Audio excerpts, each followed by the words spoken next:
e sola siang iitate yo se polonga ai ui ilea e lava maso alofa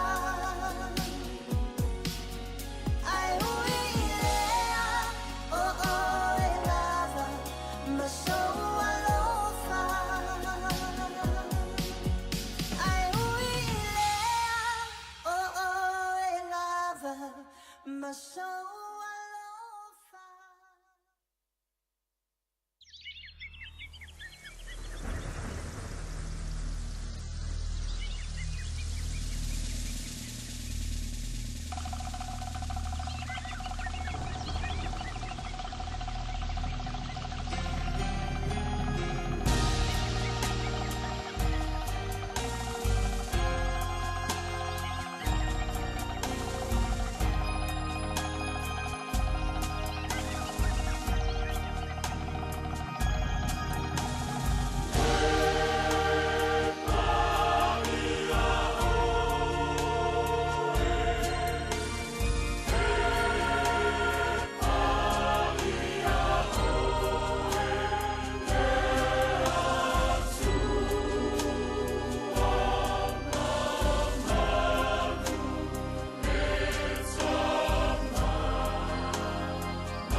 We're the Katinas, and you're listening to Radio Samoa on 1593 AM.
Hi, I'm Leilani.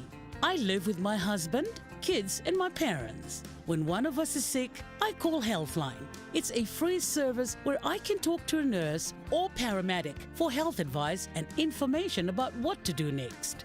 It's available all the time, 24 hours a day, every day of the week. And if you want to speak in your own language, just ask for an interpreter. Call Healthline on 0800 611 116.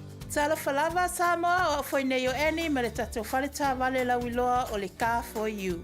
A whai lava ta sa ili sa tā wale, le aise laisene pe maua le laisene a o e whainga luenga tū mau, ma le leilo suafa. Whainga o fia lava le Car for You na fisoswani mo oe, maua le tatou cashback pe a mana mia le fisoswani. Talofa lava Samoa o afoile nei o lofa. Awa nei ngalo le tato Facebook page le Car for You. Pe te su mai le matoto atu si tolo se lao Cresa Front Manrewa. Pe fraso tai mai le mato telefoni. Ova te lao lolo a fitu whaiva na walu. Pa fisili mo en po alofa. So fase fua. O e fufu e whaatau ese lofale. E te manao sta ngate whaalongo ia oe. Tau tua mo oe. Ma malama i launga ngana. Wala au mai loa le malu mawhatau Bob le malu. I le olua lua, tolu ono o, lima lua iwa pitu. Olua lua, tolu ono o, lima lua iwa pitu. All I hear is Radio Samoa, Radio Samoa, Radio Samoa. Tasilima iwa tolu amo. Radio Samoa, kasilima iwa kolu amo.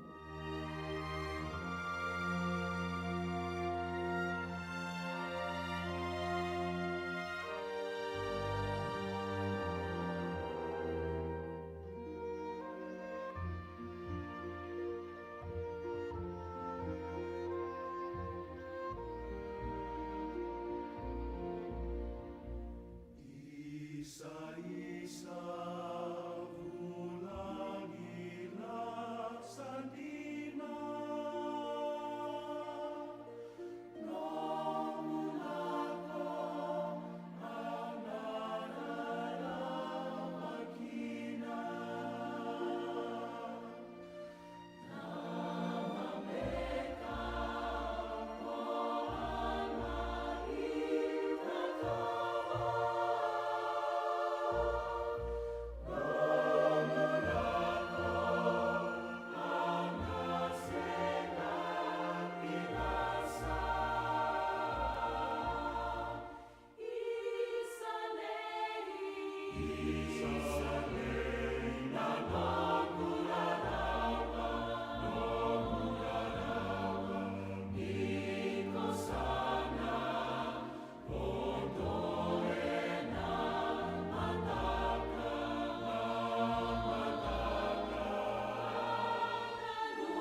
Tamau ala I vau ma le matua o whaamau sili Seuli whaapea fo I le fuaiali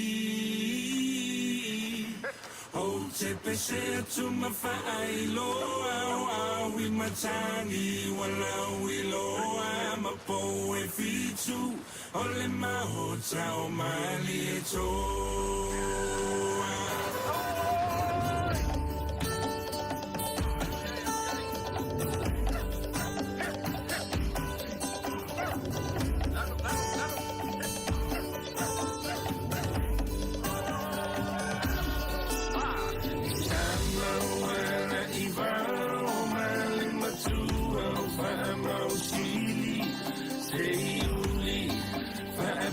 For ile fueli Oh te pese tu ma vai lo we matangi wala we lo ma po e fitu ole ma hotel mani to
Hours a day, 7 days a week. Radio Samoa streaming live on www.radiosamoa.co.nz.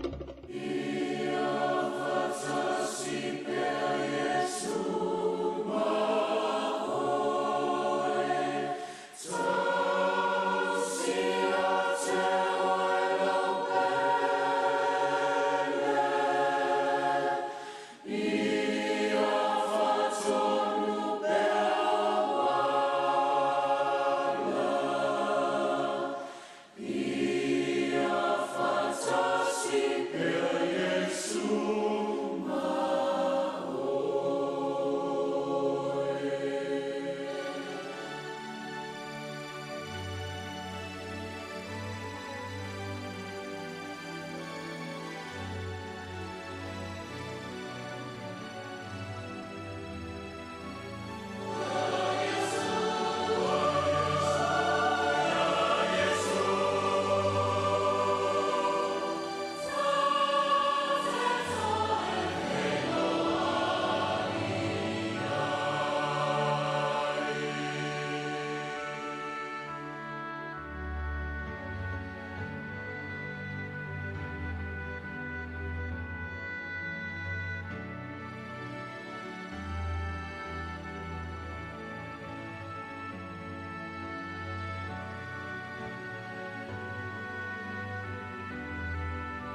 Fesero Santutasi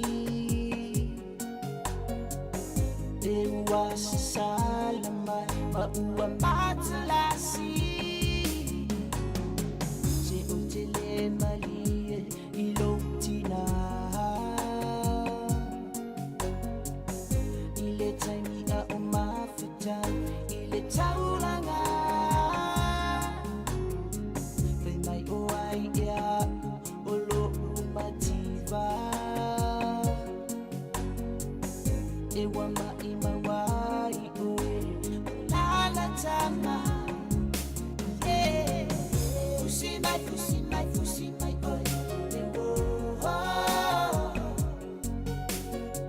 Ele Fangaluna Oe Ilo Uluto Ele Mafai, Le Mafai, Le Mafai Lo Ulofa Etu Mopela Ma Oe Ya Ita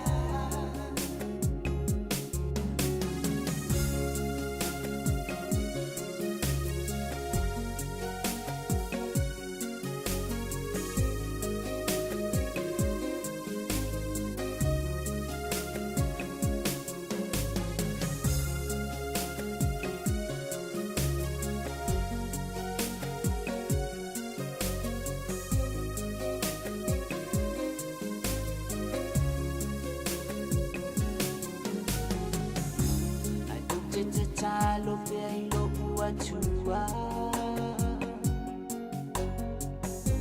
Beto efa atasia Imafutanga Wana oe watasia ila ufili-filinga Etu mawea elefa aluaina Fusimai, Fusimai, Fusimai Oe Ewo Ele Fangaluna Oe Ilo Uluto Ele Mafai, Le Mafai, Le Mafai Lo Ulofa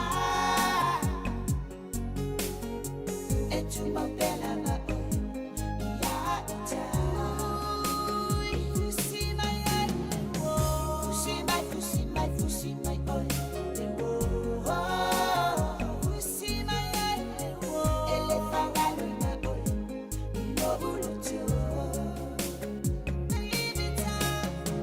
Ele Mafai, Le Mafai, Le Mafai Lo Ulofa Etu Mopela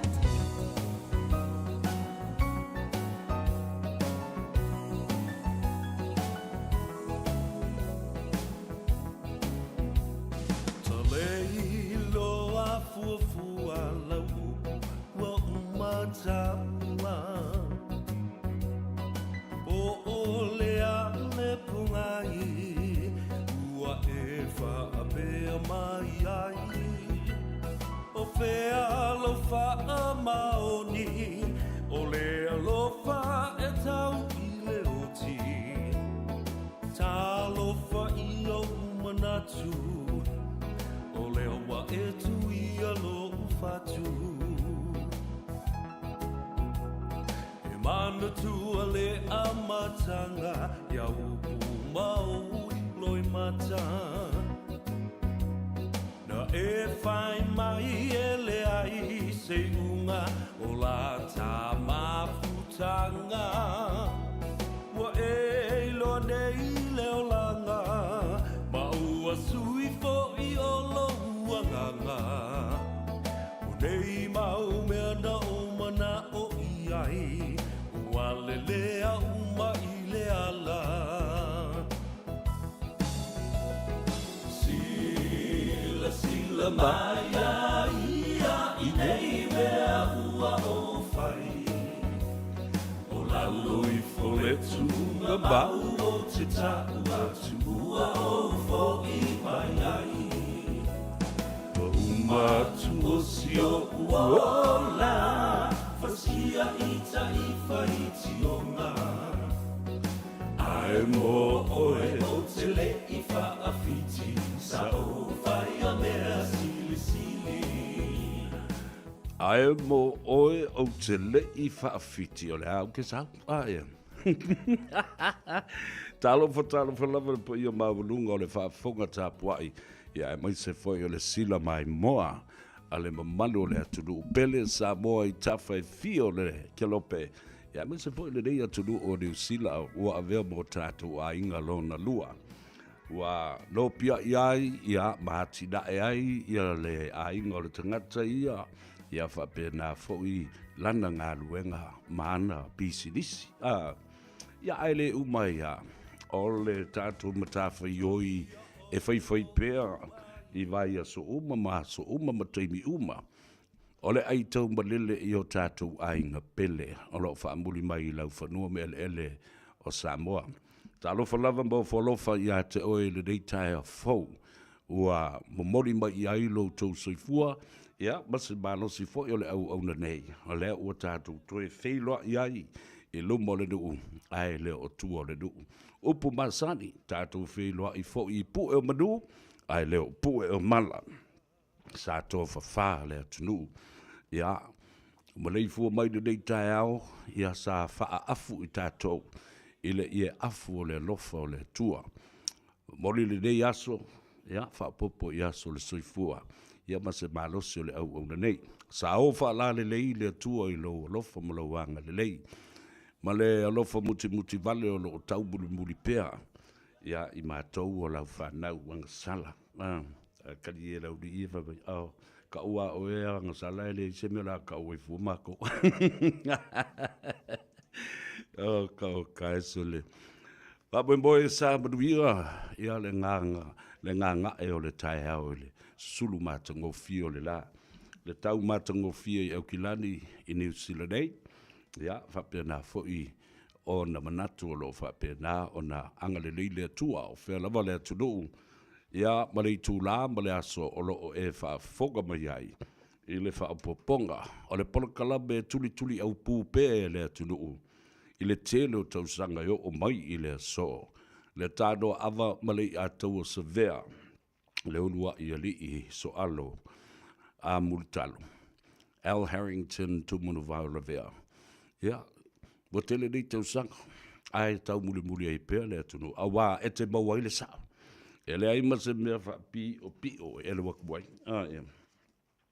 Kele yo poro kiki i matau tia lo whaia le tātou tunu, poro kiki le lei, o poro kiki le anga, o poro kiki ele lea, o poro kiki mama. Awa foi a le ele lea se poro kiki, ngai lola i ele se poro kiki o whaia. If politics is not dirty, then it's no politics. It is not politics. Ia amana tua. O le politics is au le upo policies. O le whai o tu la whono tā ua malelei. E ta i nai ia se atunu. Ma se whai ngā malo. Ia le nā. Pātai le tua, tātou whiloa i le nei fo i tai au fau. Wha manu wailo na swafa. Le tua o le lofa ufusi ai tātou le whau o malo. E a momoli ai la au malapalapa malo i whangaa. I ai le atua i mea o lava wana whaia mo. Oe mau e ui i na ta oto le ngasa malo i le tātou whainga malo. Leanga wā a fia mai ala ngona ma manatu o tangata. Lona wingala e le malo lo ai. Le tātou whaasopea ma whailo fo i le whangatia. Mea o lo tutupu. Ia. Ia. Ta lolo ia pa ia masani o le atunu, pe o iai pele ai, e tauia ina sa ua le vā. Le pa ia mawalunga o le tawhatolu le tātou vāna nofo. Pa ia mamamalu wha le malo, pa ia fo i mamamalu sautua whawhawha le angaduu. Ia ai matua le tuu ia te o tau, le whainga ruenga tutofi le atua. E so se whata whaita uranga, he lenga te nei atunu e whapena fo i Samoa. Ia matawhai fio le lanurangi, o lo o ta se aile au whai ngā ruenga. O le tau waswaswina lava o le ipuvai o le ola. Ma lo whaaftai lau tū ngā ruenga o lo o tau whaanono panu wai i le atua. A wā se manuia o Samoa mo o na tangata. Whatalofa foi, ia tau o le au whainga luenga, ua malolo man malo.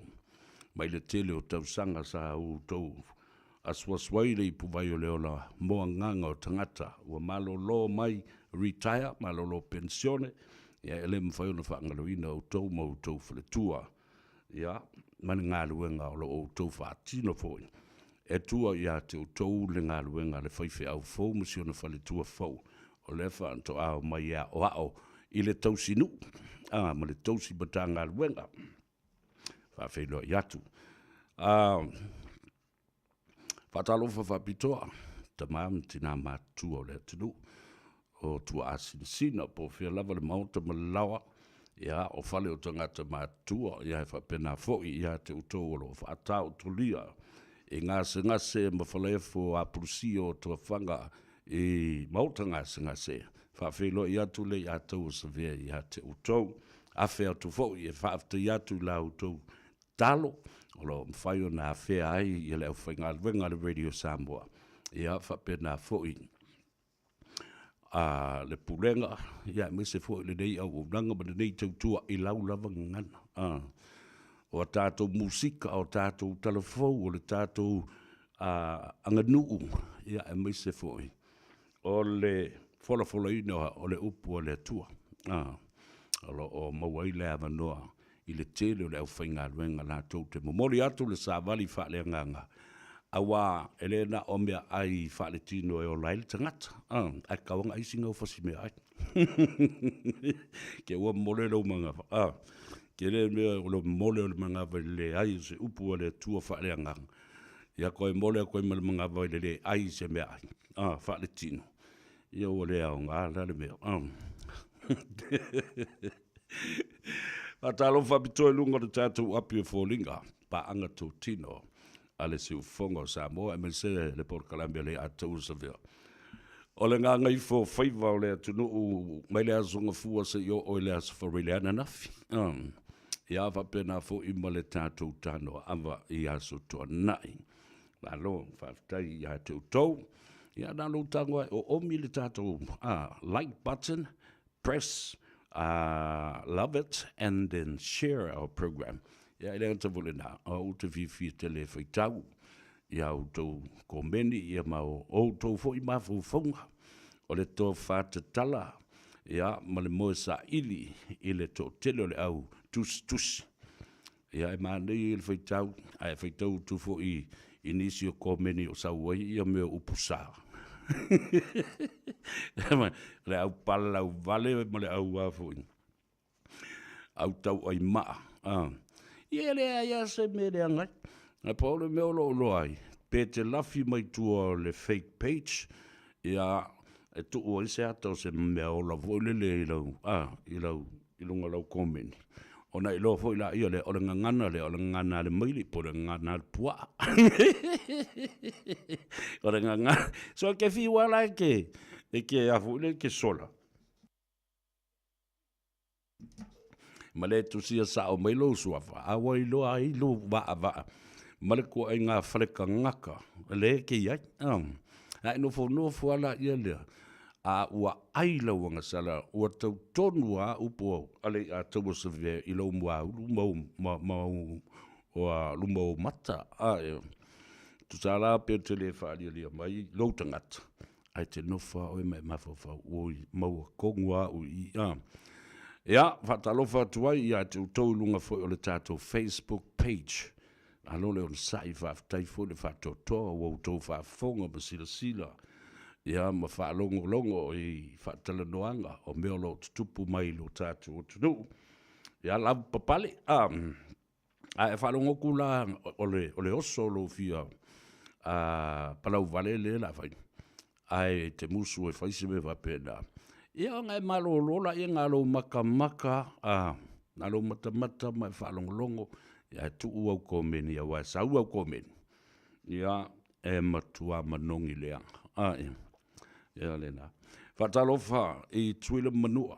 Leo te wabai atu e whaiasi tō tele o nei o tātou wa inga i olo o mafuta mai. Pe wa ia i mapusanga fau, talofa lava tuli manoa. ia na yo tua whawhine ia Fuatino Iosefa ma le tamaitai o Herelini ia ma le uso fo ia vai singano whaatalo whawhapitoa i lau fionga masoe Iosefa i le dei fo i a tai au ia le tamama tua o le tatu ainga whaamui moe ia o le atulu i pēr le manos ia ma whapena fo i ona o tau ia wa mai ona whai pepa o le sitseni o tamam tina ma tutua i lalo le whaamrianga sa whiri nau i nei le tawhatolu o le sailinga ma loa sa moa peo nei le tae o whaiva ia whapena fo i le fono tua sa moa ia ai maise o le sa whainga le mawhtanga a whawhenga inga sa moa i au kilani nei o le talawhiwhia mo o tau a o tā pena le tula fono e whaamara tuu ai ia nono tanga o le sitseni mo le sis fultausanga. A o lea ua whaamatu mai e mawhai ona apalai le mea tau o le emergency benefit. Masalo e mua ia se tolu se lauta la po se wha se lauta la le to inama le ole matua. Se ia umana tā pena leile tulafono. A provision to be provided to take away the 10 years step down period. Yeah. Ai tātou tutua i lea tua ma le au whaitu la fono. Ia lea la avea lava le atou sa vea ma so upu a ngai i le whaipule o na ia le tātou pili le da. O le sitseni Samoa o tangata New Zealand. O ena soifua i le awhiu sa lau luas fu malwha. Ia ma le vāle nā sa io o le awhiu sa lau fast fu mariva o le popole i le whatalitalinga o le sitseni. A o tōleo ua umana whai sitseni. O nei lolawa e apalai le mea tau o le emergency benefit mai le Social Development Ministry e po le Work and Income Support as well. Ia paki dai. Pati la i o le nai iai le amanoa e vave maua isi tupe a sto inamas i o le matua. Patalofa ia pai misi pati, talofa lava ia vapea fo i tau lasi si osi watching you from Sandy, Utah. It's 4 p.m. in the United States. Olas tonai. As for really le nai a te utou. Ia fa pe foi tui mavave hectare. Len Gildy, olo mai mo mai Brisbane, Australia. O whelava olo e whaafonga mai ai mo mai mo mai. Whaatalo fa ia te oe, ia mo whaafilua ia te fo. Amelia whaamoana o le whailau tusi o le au tātou au tusi. Talo fatu i Wellington e le laumua ia malu fo e Samoa lo lalam papa awai fa wina tan yelu talo fa malo le sui fo mandria o le sunga ia o tomaita io Rosalia la fonga watching you from Alaska fatalo fatu Anchorage Mountain View Range i Alaska la tolo lalam papa awai Kaisalina tamati tufunga talo falava watching you from Mangele Bridge talo fai lalo kwa ile maka mai lea Colin Windsor talo falava o fai Saudi talo fa malol se fumria ia fa pe foi fa fetai amosa malol se fumria o sao e fa piniki to ia ivao alole se fumria. Tango, press the like button, share our program, and also you can leave me a comment. La tātou wo e tale pesele mana ia tātou whasi silanga. Fo i mai, o le asa ili le avanoa, tātou talanoa i le sui, o le company, le Henderson Cars, le tamai tai o ati. Ia la fus tātou li poti o le nei fo i whai unga o le vai aso.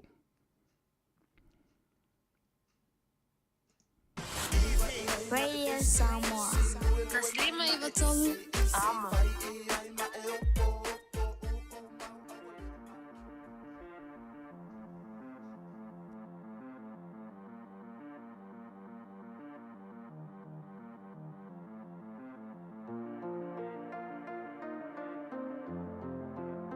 Baby, this I want to tell you how much I love you.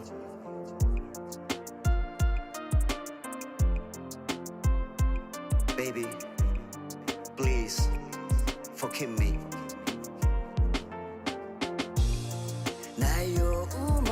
tu via fasoia oelo ua via ngai matinga talatanga toa u eleanga o via ele lofa na fusia ita uelu maule tu o via na fea u te alu ia ai tu mau pea o ilo u fatu o a faingata o le nei o la ai le mawhaia i sunga lo ua lofa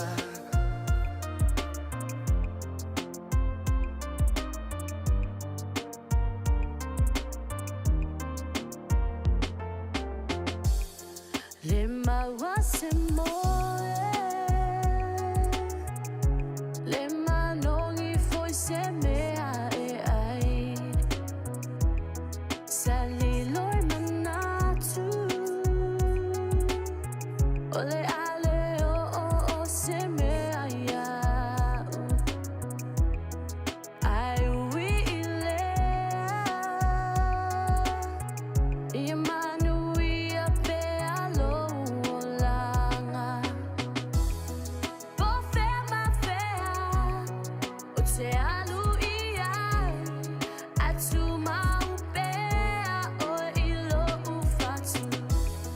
O a whaiata, o le nei o la, ai le ma whaia i darling no alofa. Po fea ma fea, o te alu ia, atu mau pea o ilo u fatu. O a whaiata, o le nei o la, ai Ea le lena, ma leo whai pese o tau whanga meke o le tamo J Plays Masami Rasta. Ia, malulu mo i langa e tā wotele la malule ua mafuta mai. Ia le tamai tai o ati mai le tātou whale tā vale le Henderson Cars whai e fwoi mafonga o le pulenga. Ia, e muse fwoi leo fwoi ngā luenga. Whatalofa ati a te oele nei tai au, malule e soi fwoi manuia. Ia malo sei fosa vea ia langi mafu ia te oele. E pa peo na fafu ina le sa pokalame le nei sila lasa ia malo sei fua ia malo le ngadulu le nei aso ia le fuila lama fai unga luenga ia o tu mau pele lu fo malanga le sua le nei aso. Na salo manuia ia te nai sua isa so ofisa. Ia, e whapena, whafteitile a le manatu ma le vesili mai. Lo manuia le pulenga, manuia fo i le au whai ngā luenga, ia manuia fo le tātou por kalame nei. Ia ma le ngā ngai fo whaiva i le nāwa i aso, ia le Tanoa Ava le ua palu wai e le alofisa o le atunu uma whailua i fo i le nei tai au. Ia ma ua ava mua i le tua, tau mafa se ava i le atunu. Ia ma mamori fo i po le tai au, ea nā mai le amatanga o le nei tai au. Ia o le nei tai au, ia whitau i lava lo wala au mai, le ka pua kalame māsani, i o le whatoa o mātu fui le pisi an nei tai au, nei e tatoa inga fui sa whapio, ona malanga mea nei la lo mai nei pia ma exting, e le sa malanga mea nei tai au. Ia la watoea nga ia tula nao mai e piki ala si sa vale, ia lo toea nga ia tula lo ni o lo o au mawai. Ta ua tele na le titi e mea lunga, piki le ta vale, utu, fatumu, ea matoe malanga lo. Sa iei ni mea lofa se leni na ho mo tangata nei. Ia sa o lei, ia sa vea mo fasili, ia e maua uma ia cashback for yo o maso ta vale. Yo laina maua la so cashback sa ilua fea nei, ia laua ua fia ia laua e wote o tira lo melo o au mawai. Ia me so fitau i le maleta so long weekend no way ai le asonga fo o le fape o le public holiday a kako. Ia, malo, waftai. Ia, a mai se li poti o whafonga le tunuu. Ia, o hani vaenga lo o nga i ai ia le au nanga ma le tautua le nei aso.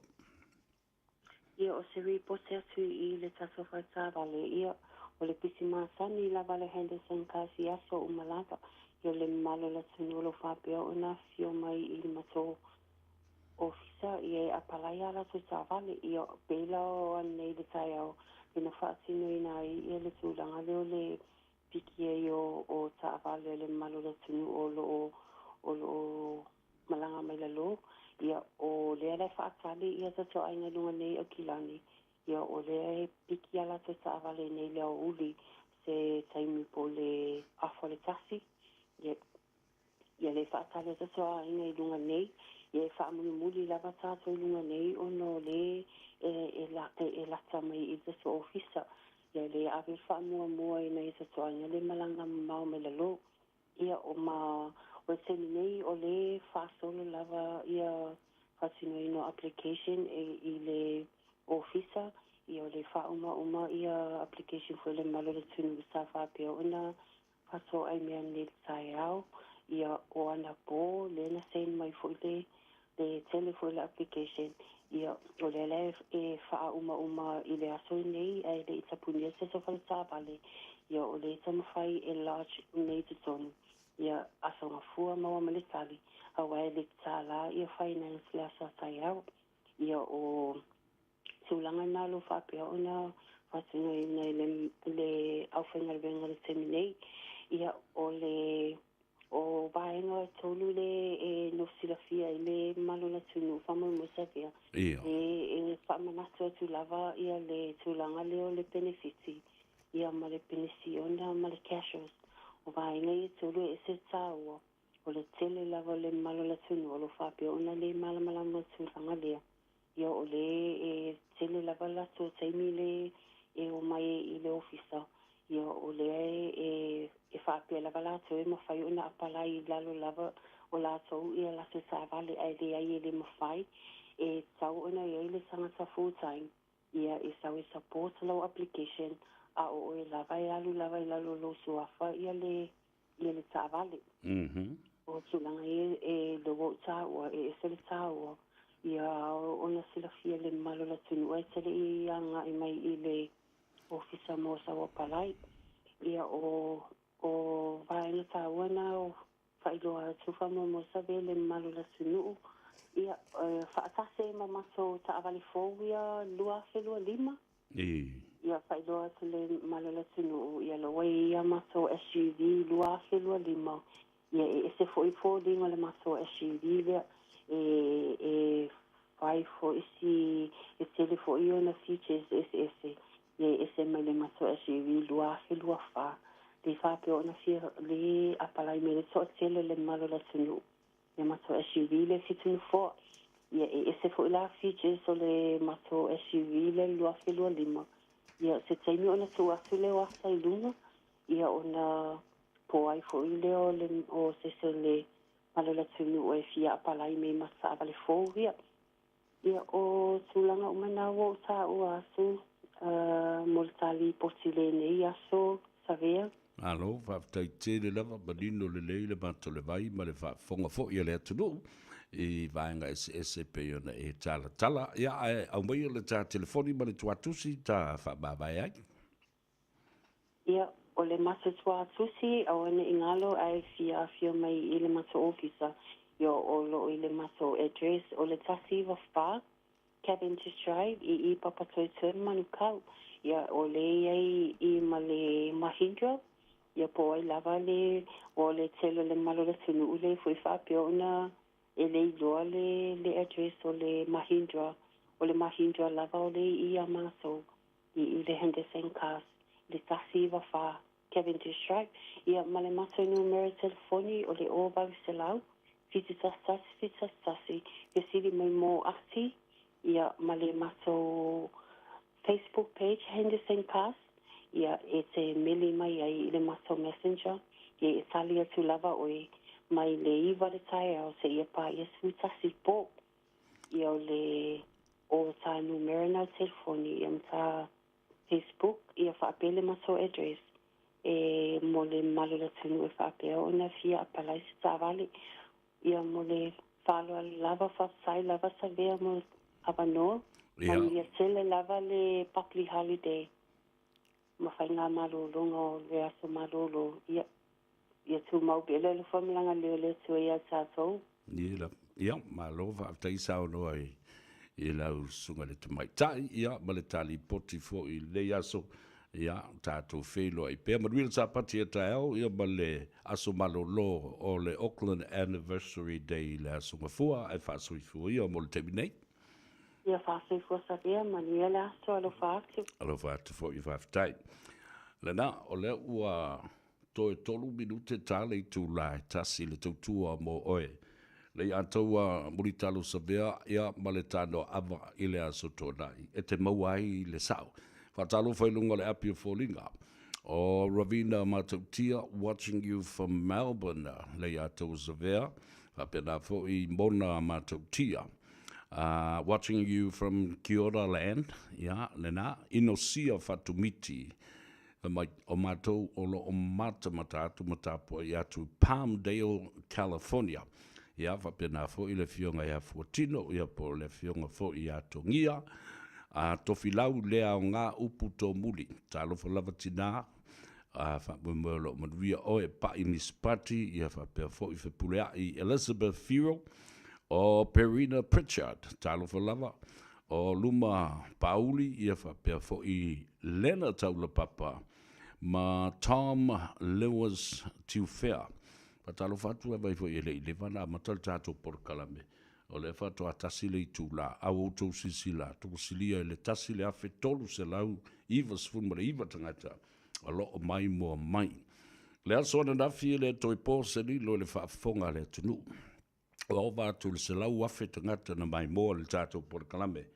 O le nga ifu o fiva. Ma le teimi mua wa fio mai ai se te tai sa avea ma ministao ma tanga luenga lua. Ministao tupe, tala whasolopito le nao Samoa. Urua i te tai na avea ma se ministao. O le matanga luenga tupe talu mai le ono sfulmon tupu tau sanga o le tutu o tasi o Samoa. Ma ana pale mene ma le pae inga lona sfulmon fitu o lo tu lai mai le teimi le nei. Toe whase e atu ma avea ma ministao tina ma te mai tai ia whapea fo i anga ma whasota inga. Ia po anga whasota inga. A o leala, ua whaatea ele te mai tai pale mia. Le sa whapito i a fia me Naomi ma ta afa. A o lu ngala lo ma whetoso ina. Whaapa utolo o loi ia le to whama le whautanga. I le whainga malo, ma le ngasa malo, le pāle mene ma le kāpeneta o Samoa. Ua matua māsahe lau wha. I le vaenga wha au whai. Ai o lo o tau ma whai e toi au mai, ma whono, ma pou le whatu a toa. O le ainga wha tua i le atua Samoa ua tas. E le i le bātu nei ia. Sa utua i le to'o e wha manatu le whātau sanga. O le aso whanau o le whātua i le atua Samoa ua tas. Toi tasi le tau sanga umo le paia inga 5 tau sanga. Ai pangalea. Sa au tau whaafufonga i le teimi mua. Wa sa wai se te maita i whaipule. Sa avea ma minsta mua. Talu mai ona tula i le vevesi lea. Fefe uma fo ia le tele o whaipule o mai ilunga. Ona i le mautonu. Po le ale tūlanga o le ata oto i aile ngase o malo. Mai le i fofo i na foi. Le ua whai i le fofo ale fionga i le fonga ftelai. E na ona file mua i mo le teimile nei. But I'm telling you, tele i o mea na mapuna mai i le aso na nafi. I le saunoanga a le fionga ia muli pola, ana rosa muli o ali. Oka, le tele na wā, o mata upu, ele i tai uma. A ufesili ai, alanga o tātou sopo loa le tua oi o le pola kalambe, o le tau le fitu. Na mata le talandoanga nafi. Mo te alai titi le tu lai ono. Sopo tua i ala ia le polo kalambe le sunga a sau. A fe mai sau, o na oi, Ona o lua o le mana ia le vavai atu. Ma le whaalongolongo atu o le atunu. Ma le sila mai moa.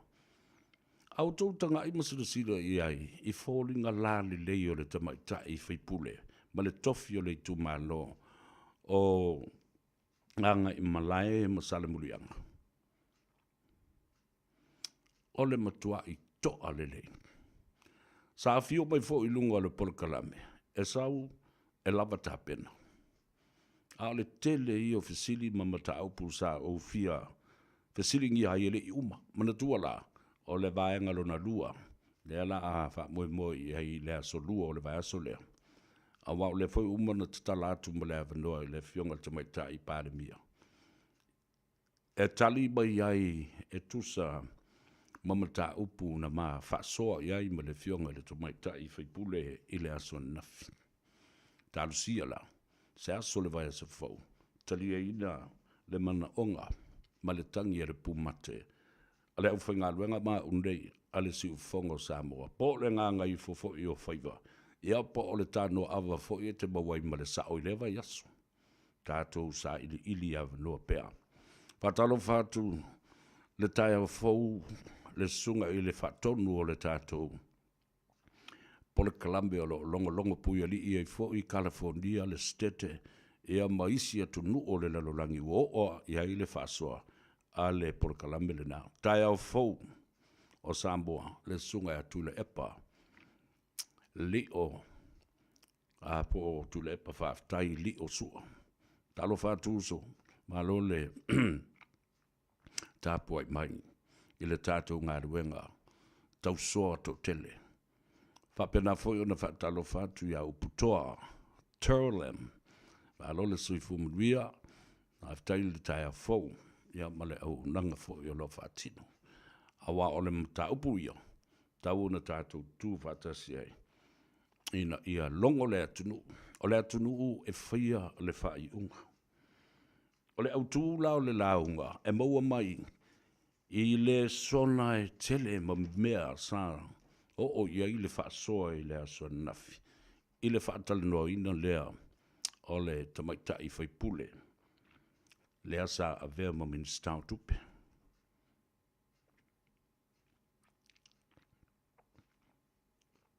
O le mea lea na tula i mai lea suane na fi le whaatale noanga mo le tamaita i whaipule. O a matua i manino ai au o whala. Mea mua mua. O a ta e le siu le ulu o le pale mene ma upu whai o malo Samoa. Lale wingo le tala o ta e le siu le ulu. Li liu bea le siu, na o le sifuru ma le lima. Tangata o lo iai. Tai le si tu. O le ulu lea. E lua sifuru. Tai ane ai ma le o ngā totonu. O le sifuru ma le ono po le sifuru ma le fitu. Atu le epa. Ma le HRPP. O le si mea matautia. Nā tangia i le whaatala noanga lea ma le tamaita i whaipula i lea son nafi. O a tuu le me sao e te tau ona pui e le tula whono. Ai ua whaia le mea le lei. Ina ia nofo file mu mo le teminei. E whaia i le upu fo i lea. E ao ngā le tongfiti mo sina teimi pupu. Ma o te le tio fo i le fonga whtalai langa na maa whaafsanga i mo le whai tula. Lea lava sa wha tino lava. E le fonga whtalai le mea sa sau noa iai. O mata upu tau loto i whale o se vaenga mata, o se vaenga whaufai. O mata upu na e lote i le loto lo toio le vaenga whaufai. A o le upu o le whongwhitanai, e momoli tono o le palemene. Ina ia whaanofo fi le mu, a wale whaafonga mai le atunu. Lea rā ua whai.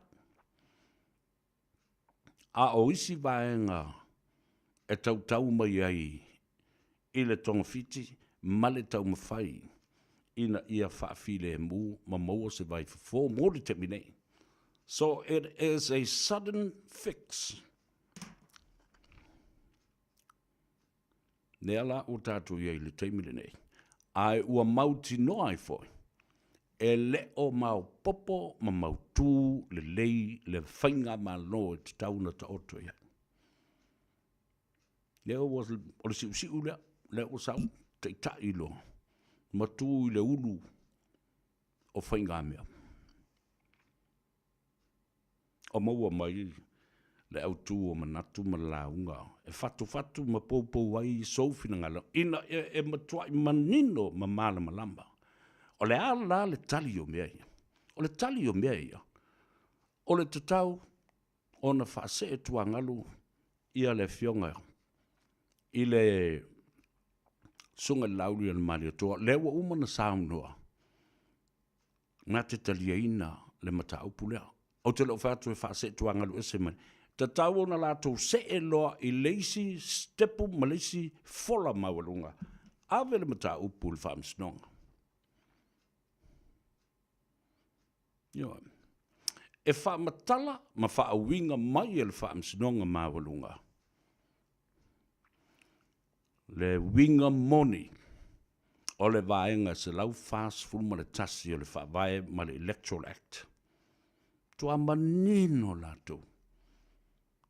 Se lau fase full ma le tasi pui lua a tasi ma le nu. Whaamatala ina mai ai. A whai e te whaamawai. Ma lau vaenga whaupwhai. E le ma whai ona e tūto tasi pe te angai. Kolosi le wholoa e alu I leisi pāti whaupwhai. E sā. A whai fo I e whaatea oi. E le ma whai ona e alu e te tūto tasi. O lona winga lao le mea le Samoa I lau whaafong. E tutusa le dei, lau wha mawai, ma le wha te atu o oe me le pati, o le si pela mai, ma tau tala I ai le wha vai, vaenga se lau whaasfu ma le tasi, o whainga palota. Ua umana pasi il tu la fono na, tutusa le lei foi ma le standing orders na wha tino, e tu la epa. O lona winga lao le tu la fono lea. E te tu sa meme, e le ai sau pāti e te alu iai. Na taulo lena e whafo mal mawhara. O e toi whai bai whai ngā palo. Te lena o tango e wha malam lama ma wha manino le matau pulea. A wālanga o uso fo I matua whaafine lai lena ta ina atu nei I lalo o le whaatalenoanga ma le a minga ta I tasi o minista. O sui ei o lato ma whauwhanga. Te le tio. O te le sai foi. Na ona o wha mala ma lamba o le mata upu lea. Walu whiwhilinga lava le nā le tangata lato. Nā lai ona nofo mauloi o ma suilo na mawhauwhau. Ma nofo loe langulango le tamaita I pāremia. A o le awhianga I le tūlafono. O le tau wha manino a tuma wha pula atu le atanu. O tau sila la iei. O le mea le nā lea na wha leo mai e le fionga le tamaitai whaipule le asua na fi. O lo tā pena pela uli. Ma le vaenga wha au whai. E tilo le mata upulea. Ioe o le ua malia la uli. E le whai unga o whaia e le whonga whatelai. Mō le taimidei. Talia fo e la uli. Lona. Whaatea ese mai I lona tofinga minsta, tapuni lona ofisa, whaafoi le tāwale, whaafoi le telefoni, ave maisi whaamrianga, whaapa u ese le tongi o le minsta, ave ma laundi. O tausi sila iai. Tolu options sa iai, ia manino le whaafonga le tino. Option mua, temporarily suspended or stood down. Step down. Na ona wha malo lo le tu mau. Ai tu mau pea lona ofisa. Maisi wha mrianga malona tongi wha minsta maona laundi. Le telefoni, le tāmale, me uma wha pena. Se ia iai se tai au e mai ai o na su e alo ia pe wha maonia o na molianga. Pe le wha maonia. Option 2, wha mawai. Option 3, o tuli lo moe, wha tea. O tau se sila lai ai. I le tala noanga lona lua loa a le fionga le tamaitai panemia, ma le sunga le lauri a le mali e toa, sau ai, wale iai lesi option lea, o le temporarily step down or suspended. Ai na o le lua loa option ua mai, ai le wha mawai o le atuli oi. Wha mawai mai o le atuli oi, po o le atuli oi. A o tia I ese, le temporarily suspended or step down. Na o nau wha pena atu, e a watu ai le wha malama la maina o mta upu nei. Le eise tau wha leanga, le ai fo se mea e tua I ai, se si tangata a o mea na lātou whaia. O mea na whaia les tangata e les tangata. E mafua mai ona o le malosi anga o le pawa o lo o ilima matau au ma le tumua I o les tangata. Ai a les tangata. So things that other people with the power are doing to other people with less power or more mai. There were options over there. Unfortunately, e le tangata lai fautua ina, le tangata o lo iai le marusi anga, po o le tamaitai palemia. Ave ese le si option, ai whaongalo option le lu. So you have no choice. E le ai so whiriwhiringa, is either o lo wha mawaya o le wha tea na oi. Ma le tofi minister. Tano whai. Aia. Whatalo whatu ia mene. Alo mai mo mai na New South Wales, Australia. Sina leo. Suliveta Taivale. Alo le soifomanuia. Jeffrey Pati utupo. Talo whalau sunga le ataua Jeffrey. Ia whapea fōi. Oh yes, from Trump country. Ale itasi fa savalu talo fa lava malo so fai so na fai poloa talo fa tu fine ya o Veronica malo Veronica Ioane ya fa pe fo ia tonga la ulu alo le so fo mun ia fa talo fa tu ya tu no mafono ele la mua Australia e Canberra aftai le fa malo si au fa pena fo I le tapua inga Erolini Josefa talofa vai se puti le fionga ia masoe po ua fai po ua lua fo mo fortino ke lua ka fa a timu ia pai tele talofa lava o lome ia va pe fo ia le to tele o tou o lo o mai mo mai le mele na le uto fa fonga ia ile autu o manatu o le tai au le nei e au no ma se fefe po o se vaenga fo I e tau fio ai, lo utala no atu. E vase, ma pena, ma maioa le tala noanga I le asua nafi ma le fionga. I le tamai tai sa avea minister.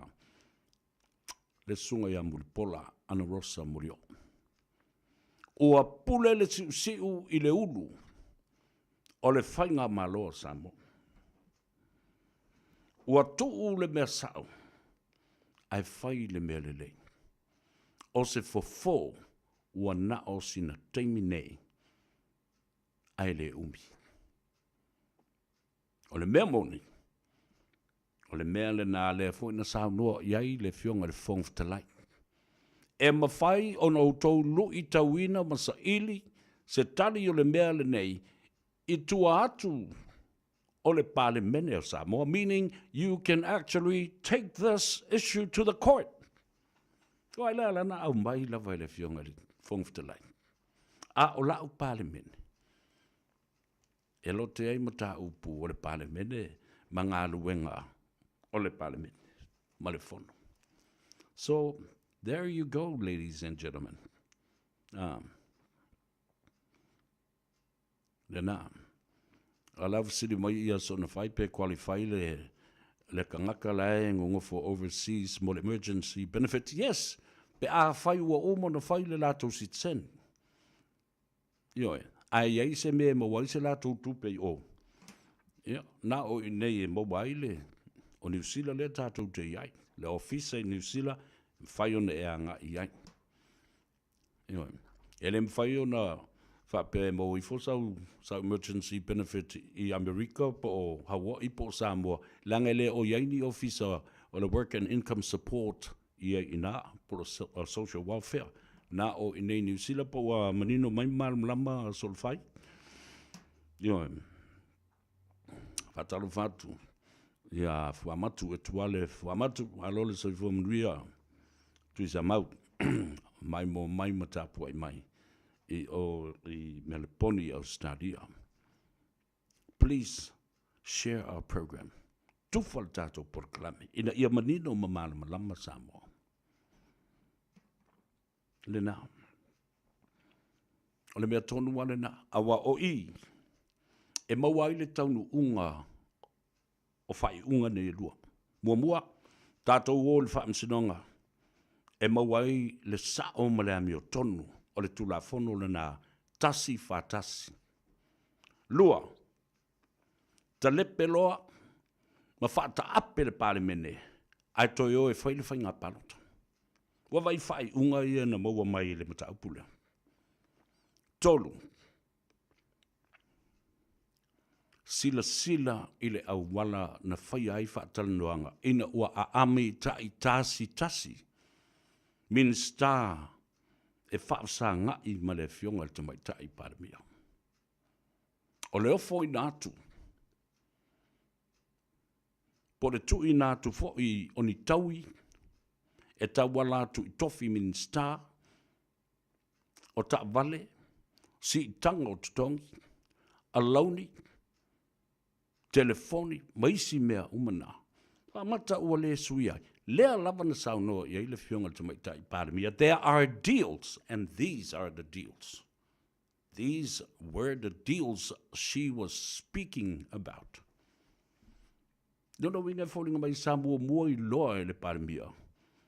Le tūlanga le o iai le whaangaso longa o ana fuafuanga aduan mamau. She had already knew how this will pan out and escalate to something that she already knew. Omo mai. O tō wawa ailai le analysis o le mea lea, o le mata apula. Tusa e te ilo mamawa tua I ma e whai tau I leina ma le vai leina. Le taunu unga o le mea le o iai. Lea la o taunu u lava I le mea na masalo salo o e ono tupu mai. But none of the others ever foresaw it coming or foresee it coming.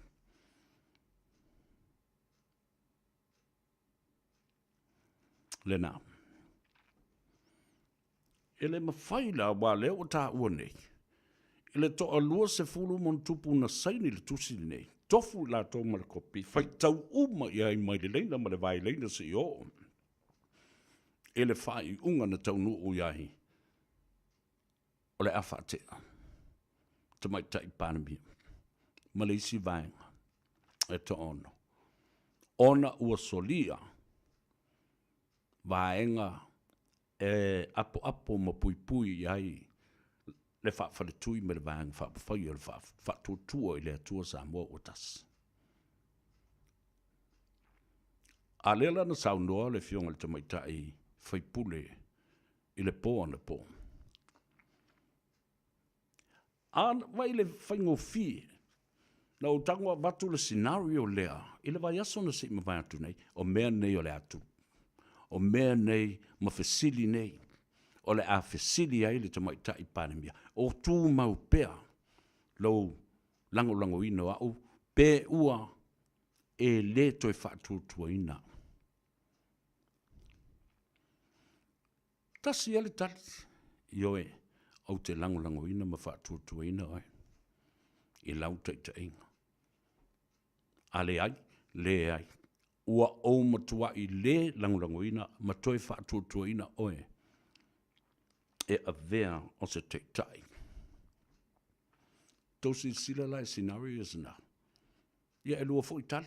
A whai wa ele toe langulanguina au. Out you go. Fafo malmafala. Tatia I fo ile le tofu minsta, tatia fo maltavale, male ofisa, male telefoni, ma launi uma, pa uma lo tongi, fafo. Wa ile whaingo fio le mea. A o lea na wha mao ni ana na fi le mātal noanga. Male minsta, male sa ave minsta, ta mai tai whaipule. Tua I sa o lele. Le mea na o whailo I le tunu, male to ainga tala noanga le la whainei. One on one. With the Prime Minister. Ai o le tali fo ila lea. E whai atu loa. A le o tali mai isi. Isi ia sa saini le tusi. Fe mai ia. E maria lau fionga. Ioi. Tua na mātou saini pongi sa tele I māna malama. I can just imagine what these people said. Ta tele I māna malama le content po le context o le natu si o kai kenga le mai o ka sangilo.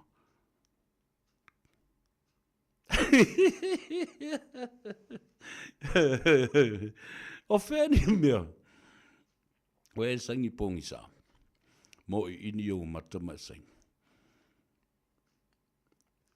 Male mea na o wina mai ai tātou o tātou lai ti se o malinei temi. Tātou tele sainia se mea e tele malama ai. Fai tau mua na e lola po le ale mea le tu lai mai. Male mafu a le tusi. A fai ala, ia pe la le mea le al fai pule e mo tonole. O le mau tafono mal parliament.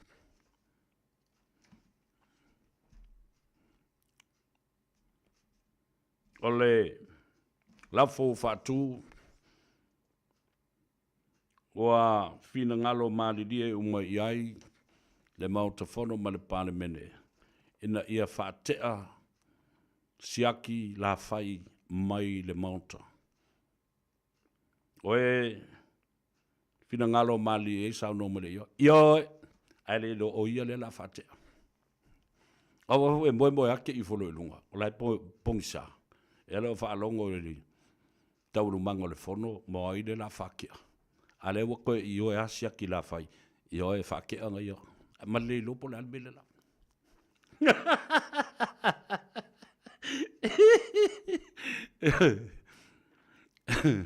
Tu sa lea malmele. O le saini ai whai mai. Tua pongi saeli I malama po ana mena. Ya.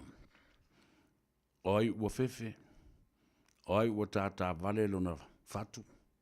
Oi ua toe vavesui lona finangalo. I le mele. A oi foi. Ua tala pelo I le vale. A oi foi. Ua manatu. Dea la mauala me I le mele I le vale. Dea la mauala o coffee means kai le mele. Dea la mauala mala o ka vale I le mele. Fatoi foi.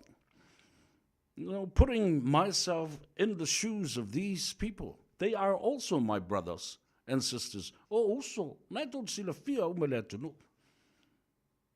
Mā tō te tala noa ma asosi. Fatasi mai lato. Onisi o uso sa o onga fatasi. Matulai, mai le ai maset nea ele angai lo mātou vānu nofu. A o lea o te whaamtalaina. Lau tiute. Ma lau ai a te tau. E sila silai I mea ia o te tupu. Because we are only humans. And the nature of human beings is to choose. Po o whare mea. E sili mo ia. Ioi. Lea foi la ua whaonga e le fionga le tamai tai pale mea. Tactics ia. Nale wingol nā mea. She has used her power as part of the instrument and tools to what? To entice Nā le winga le upuna entas. Whaalata. To draw attention. Ina ia mai lei mai. Ina ia tosina mai. Tu sa whaongala le ofo i nā tō le tofi minsta. Le si tanga o le tongi o ohe. Good on you. A whai o le nau o mau ai se mea. O le ala le mea le angai le nā mea. Pau ale mea le angai. O lo va ma le vāo o tō teitai. O lo o iai ma se ei i le wha vai o le vaenga wha upwhai. Oa se tia i le malu o le teitai au. E le vale fo i le pare mea. Wana ia wha o ngā ina fo i ia a upenga. Matango au iai. Ina ia maua nisi e tutu whaatasi mai au. E fōlinga mai ai. O lo o mā losi le tu o lo iai le pare mea manisi o minsta. E o ina lai titi le whainu mera o se teimi mua lea. Ua tupu ai se mea whaapea.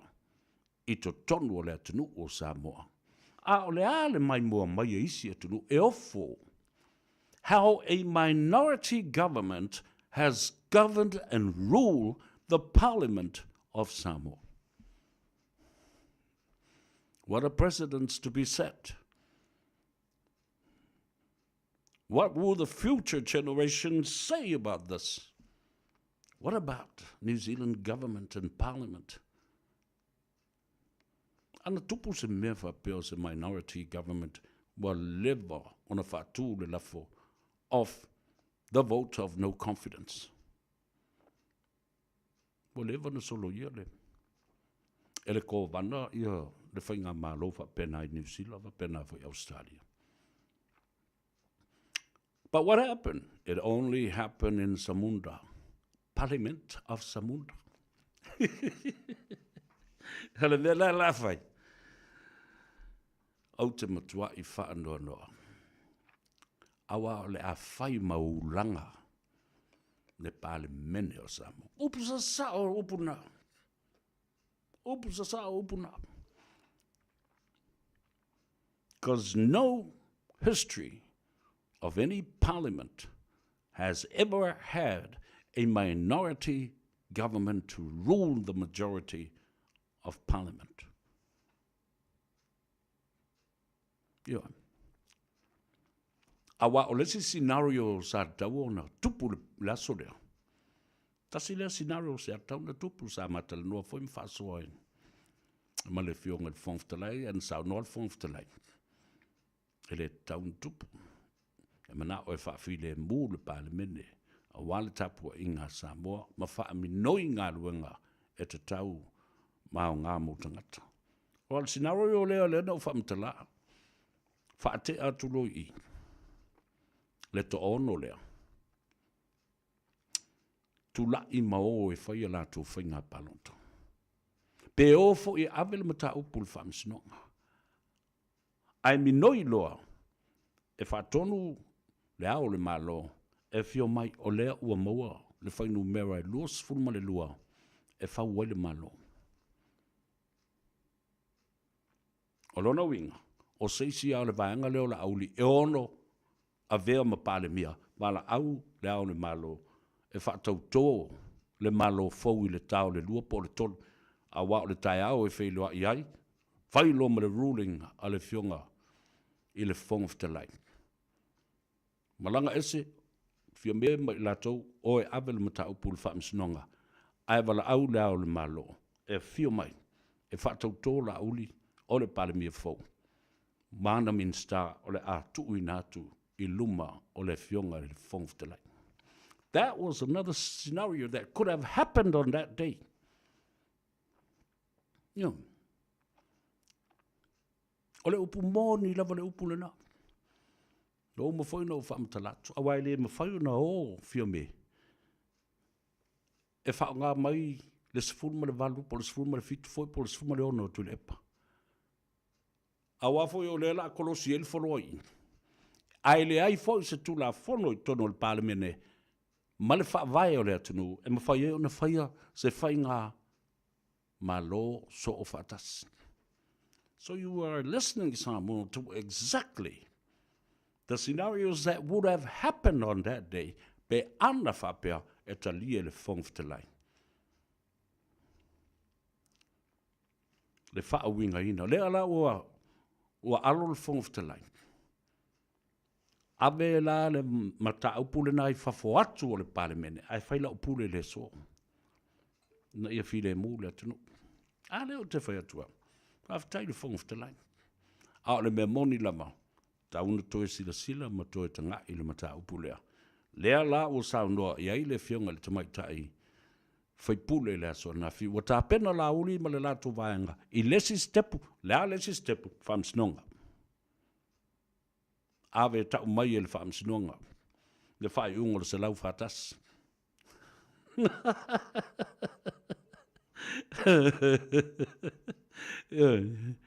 Le nara Samoa i lau whafonga mai. Tufal tātou porklame. Se e manino mamana malama. Lae lātou te loa le lei. Ne malo si atu o le tūla whono. Na whaata oto i le whaafare tui ma vaenga whao whai. Ai sea e te lei sau tono le mauta le nei. Nā o oe. Ne e fio mai i lalo o le wha malua lau vaenga whao whai. A whai e istanga te e sao mai le vālea e ese ala na whinaunga o le sui paramia. Le anga sa tuto o tasi. Ma sao mai lava le mauta. Ai, e iai fo i ai e inga o le tūla whono. Le anga leo o ia affiliate i to tonu o le maftanga leo. Na pau ale na o le tangata na sao mai na o ia, ele i sao i se vaenga whaupwhai. Sao mai i le fina ngalo o tangata. A lona lava i tū mano. And the rest. Iale na. Le tā ua le na. O uno whai atu. I le vai aso lea na te nei, se i o mai i le aso. The rule of law. Le upu so o le whaafafonga i le atunu sa avea mata i ala. Sa no so o i le fionga le tamaitai palamia. Tātou te mulmuri tai ai i le rule of law. O le ala o le tulafono mai a inga o le tulafono ina ia mulmuri tai ai. The rule of law died in Samoa last week. Au tosi sila le taimi lea na whai ei le sauninga lea i ala uli ma le taimi na mōli ai. Mōlia i le aso luosfun ma le whaa o te sema a o tae aho le kilisi masi o nā nei le kilisi masi le vailuanga. Ta whewhe. Sa manu e loka ma whai kilisi masi la uli tono o le whalpui pui. Ma le sela leo leo. Ai se a lava. Ua whai ai lea ngai o inga i lea i tu a inga o taimi o le aso malolo. O le aso lusu wha o mahe a ngā luenga.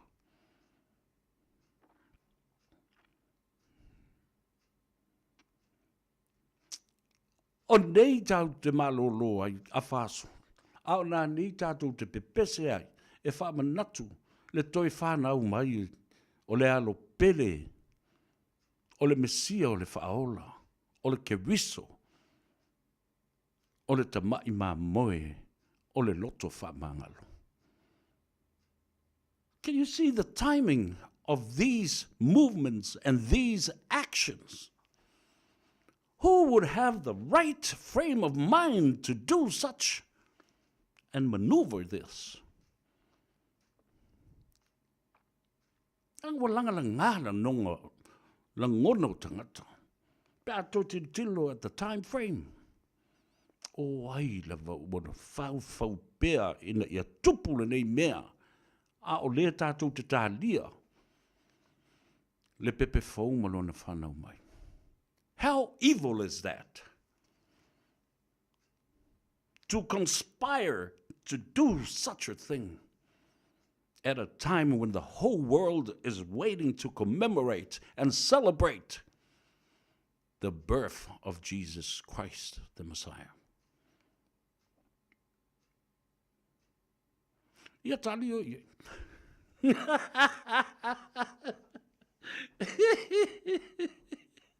Tali o ia, na ona o wha manatu, ma wha matala, wha manino, ma wha mana malama sa moa i le winga o nei mea o tutupu, o loo tiu tele nā, ma lau ma tāwha i o e whaia, a toa ma le mana malama i le tula fono, ma lau ai a ta tau, wha le tustala si nia, ma le tangata wha sa le lau si nia. O le tautua na tautua ai i le atunu. Ma la fo isi le sila mai le atua. I le nganga ma mama, ma le manatu ma le naunau ta inga ia mala malama o tangata. Ia manino o tangata. Na o mea sa sao ai watu i dei. E te maua i le sao. Oi whalonga mai o tai i se mea tau pepelo ai le whaupungo lea. Ma le koneti ina. O mea iana tutupu. The analysis of everything that happened within that period and the time frame in which they were carried out. Fair. Koko e le mōwhore. O fair. O fair. Le whawai o le tua. O Samoa. Le whawai o Samoa le tua. A se wawa ai i whauwhaunga o manatu malangona o tangata. Wātangi ai. Where's the transparency?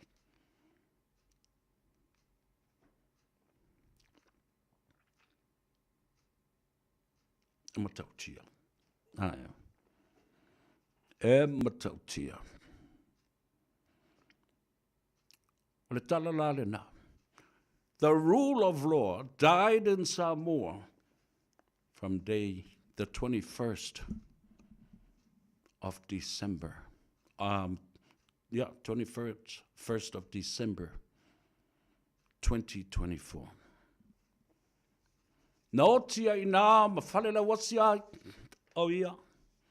O le whau punga lea ua tāua nei.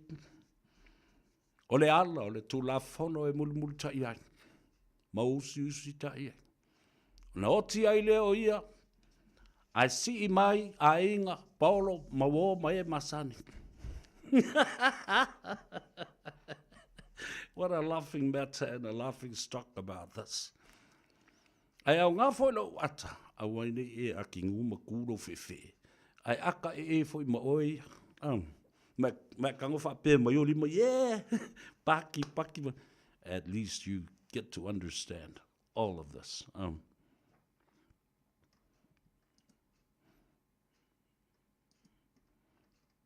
E matautia.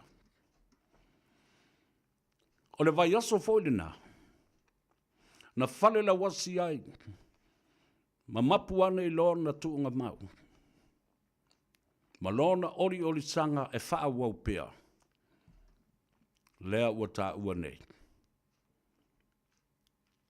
No one is above the law. Nena. E matautia. La tātou wō. Se i tā le tātou pesele. Babae i foe e alue whai maisi ngā au i puki. Ia, ona tātou toe a mata ai lea. Le tautua le nei mo oe le si ufongo Samoa, le Radio Samoa, sfulu lima i vitolu a mo iau kilani le Tanoa Ava. Ma lei a tau se vea e te maua ai le sao.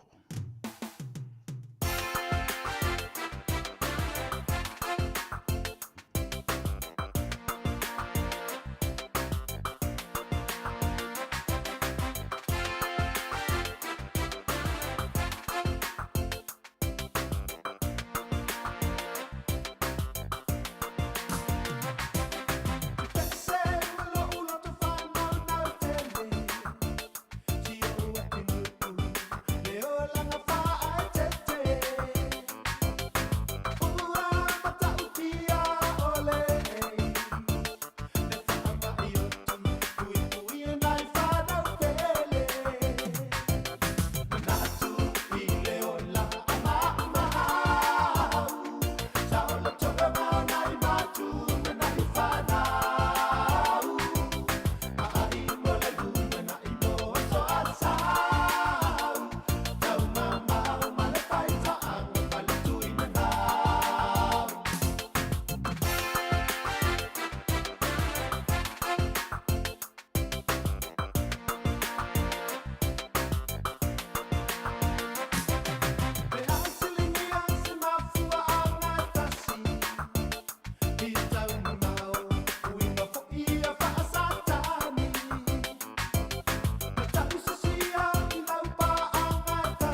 Ia, le tautua ma ole si fongo Samoa, le radio Samoa, sulima I vatolu a moe au kilani. O le ua whaatasi mai I le tamaitai o ani, whai fwoi ma fonga ta moli. O le li pule ia Rick, the man, ma le au whainga ruenga le tātou whale ta vale. Le car for you. Whatalo whatu ani, ma lo le ala usu fwoi le nei tai au, ia ma le tautua I le atanu, talo whalawa. Ia, talofa lava savea ma alofa le tautua atunu o tatou ane ia te oe lau fion fa le tula le auli ia atonu lava ai wafo solo leise lancho le auli ia. Ia, le nā amu ia singari I rawa wakoi a. E whailanga lancho e kia I mai ka ue whaika puru kalam. Sta ole le ia. Ia, o mai le nai tu ole. O le ngā ruenga o lo whianga iai mo le atunu uruna. A le car for you? Ia, whaftaila ma whafisili, ia e whawhiloa, ia tule mamalu, ma pa ia si tatu atunu pele Samoa, ua maua le avanoa e whalongolongo mai fwere mato au nanga nei le car for you, ia Rick the man, ia o ani nei, te au na Samoa, lo whaila wilo atu le tatu, whale tā vale la wilo a pe numero tasi, I le au nanga mo malo se tatu atunu. Ia tele mana noa I tato tā vale mwhai tau no mai, mwhai malu mia foi. A whapete se su mai tono mato whata vale le o maua tā vale o lo e mana mia. Le lava lo su mai tono mato ofisa mwhafsiri a te mato nei, e whaina sasanya tu mo oe. Ona e mwhaina o kaina mato tā vale, pea whapete le o maua mai tono mato whata vale. Tele taso ana no ai taso tu mai tavale ese tu ainga pe fa pe to sa ili sa tu mai tavale au tau a masalonga luenga ia afa pe fu molonga luenga full time e fa la mo sanya tu mo e pe fa pe to sa ili sa tu mai tavale na luenga tu mau le le tonge ta la fu le se la sene ia mo se fa nga ina lo passport ina im fa lo lo vale a fa pese fa nga full time yellow license so fa le tonu le tonge tala su mai pepe te vile mai pe ya se mato en fa la mana mato so sonia tu mo oi a wete no fwa yo lo to tele la mani so mato finance we yet temne if so soani mo tato o lo to fa le tonu le ngopo le tonge tala fu a tolu se la crazy self road mam le wol mato address le tato Facebook page 24/7 na tu mai lava I lalo lo ingoma lo numera ia fai lava ani ona su na saule fale tavale ia ma senda tu le request mo e te vili mai pe te vili tu foi sa numera tu mai te tala sa tu fale tavale mai le iva tai ala singo fua se pa ia le sa tu nai ia fa pena foi le sa ia le sa e tapunia le afritolo ale asolva ia so e tapunia lava I le ono le fiafi le si foi fasi silanga taua mo tato Samoa fast food tau sanga family mo le lava a whapeta sa ili saunga luenga I alo mana mia se mato tenge whainga luenga I positama whainga luenga fast food ngai luna tau sanga I le tato lava ngana I le mato whalitawa le nei e te vili mai le oval se laulo lo fitu whai wana walu whafsotai mai mo ani ia na tuatula I o ani ai inga po ni mea fwe mana mia I laua palai family mo le lava a whapea whalongolongo mai o mau atu mau kilani ia tatu au nanga masani lava ki liva fuare tā vale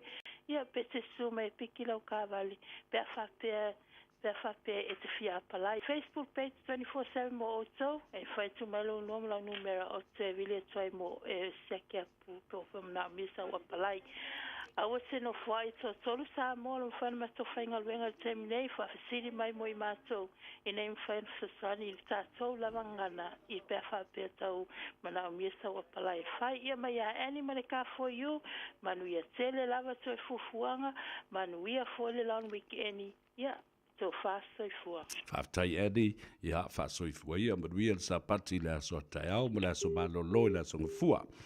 Le na, le tātou ripoti mai le car for you, e te maua le tuatu si tolu sa lau, Great South Road, I Manurewa, ia po o le alufo I lato Facebook page, ia po o le lato telefoni le se togi, o valu sa lau, lua fitu whaiva o no valu, o valu sa lau, lua fitu whaiva ono vanu.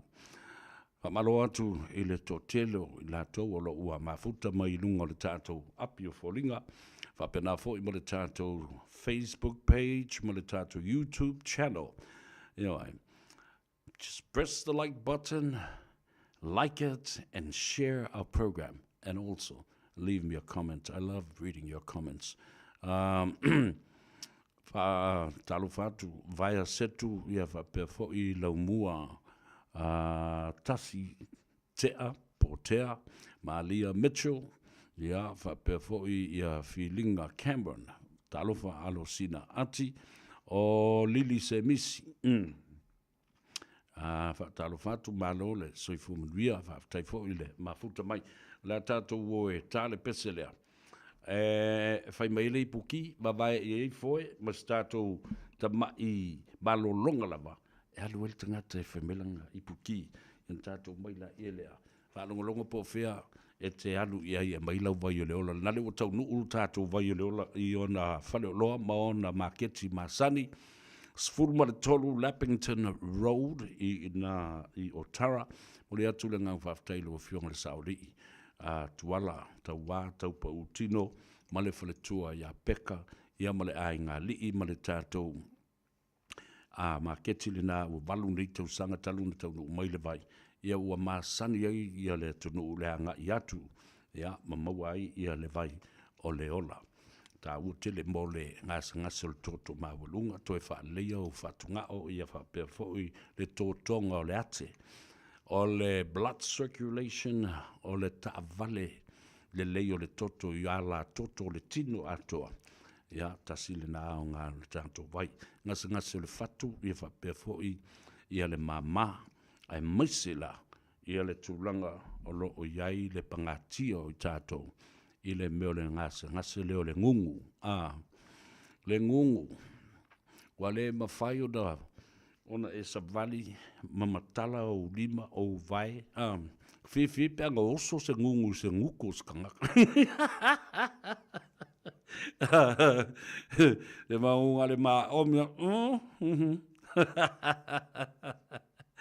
alo dalo fa tu le pa va tai tai o fo ya va pena fo ia sulu au tasi ai la ia ai macha le ngungu le peno foi atu ai sa vai le ola Sfumatolo Lappington Road I Otara asisiane na fo tau nu le oka mo le tato fale lo ma le marketi luas fulma le lua Templeton Place I Manurewa le tinapo le tuafina fo ia nive Maria ia ma le tamaitai o Mareta Sawanga ma sani fo I faftitele mo le so soni le tato tunu ia ma le tato marketi le na Tasi Market I tonu ngale mu o le taulanga whatau I Mangere Town Centre te iatu le sunga ia Peter ia po o le tofafo ia whao le tane Peter Silva ia ma le sunga le li whaife au le fionga I le whaasina to le 4 Reverend Larry Tupai Lavea ma le awhinga ruenga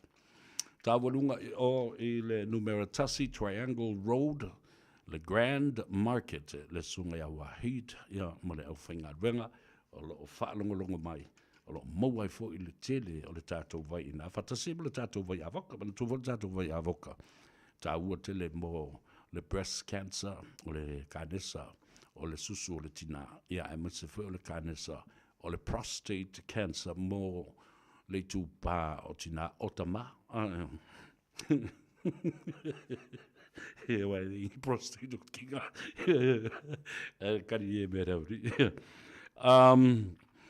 Leah and Michael Schuster fatalo fatu malolo soifu mnuia te muia I pai tele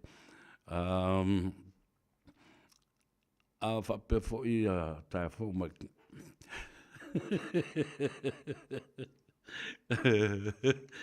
ma lie yore au pala vale le lunga ala mana le mesi le I tai au fo lunga tai au fo tu le epa nga ke fa kon ngua mai le nga la uri I fiu la vale mai lunga I ka fe kau I la wala dai mo se e ko am fe mai ale ato le toa o le ngo para vale ku ya ki o lunga la pokala la ko mingi nga lo ke la ku fake page fo nga le po ia wanga ka kia mai ngase le mo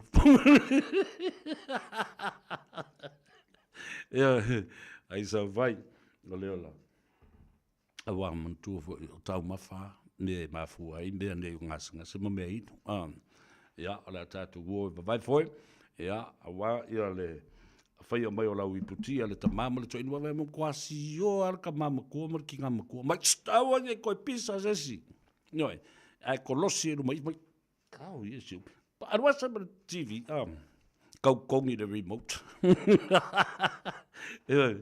ia ka ko se va ai a rope e mo ve sa o le ala talan fa makala le mele ile aso fo ile o le fai ngā wō le a lupe malionga.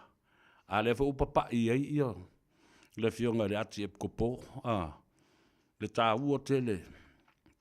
O le manu tau wha se e tau wha valea. Le me ola le me o le a lupe. Ia ma fau i wha o ia o e po o se a lupe ia.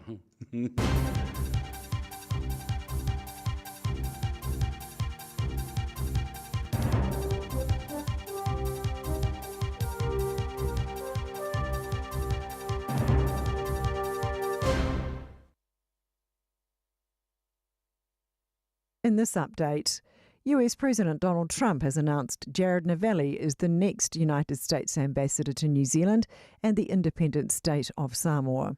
Trump says Novelli is a highly respected philanthropist and chairman of Crest Sports and Entertainment. He says Novelli will fight hard to protect the United States' interests in the Indo-Pacific and will also put America first. The World Health Organization says it regrets the United States' decision to withdraw from the global health body. The UN has confirmed the departure will take effect on the 22nd of January next year, exactly 1 year after receiving the letter from the US. The Trump administration has recalled all US personnel and ordered them to stop working on a global treaty for dealing with pandemics.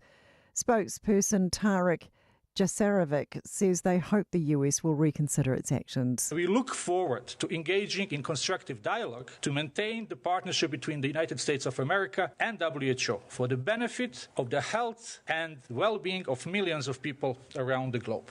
Terrorist group Hamas has named the 4 Israeli hostages to be released under the Gaza ceasefire deal. They are all women and were IDF soldiers. It's in exchange for 180 Palestinian prisoners being held in Israel. They include killers, some who are serving sentences of more than 15 years. Last weekend, 3 hostages were exchanged for 90 prisoners. The BBC's Nick Beak says it was expected women would be released first. Hamas will hand over the 4 women to the Red Cross, and the Red Cross will then deliver them to IDF forces that remain in the Gaza Strip. The Prime Minister has been called on to disavow his coalition partners' hints at privatisation. ACT Party leader David Seymour used his State of the Nation speech to float ideas of increasing privatisation and asset sales. PSA Acting National Secretary Fleur Fitzsimons says Chris Luxon needs to come out strongly against it. We're calling on the Prime Minister to rule out privatising public services. That's news.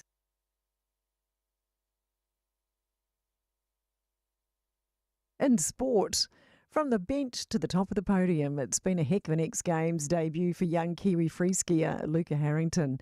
He won the men's slopestyle at the Aspen event after only initially being named as an alternate. Harrington started the year with consecutive World Cup wins, but today's move from riding the pine to a gold medal tops that. Just been really working hard. The season has started to pay off. Has started to get a lot more recognition, get a couple higher results. Yeah, today was incredible, so I'm so grateful that I managed to sneak into the start list. Compatriot Zoe Zadowski-Sinnott won the women's snowboard slopestyle. Red Bulls return to NASCAR. Radio Samoa, tasilima ibatolu, amo. Radio Samoa, tasilima ibatolu, amo.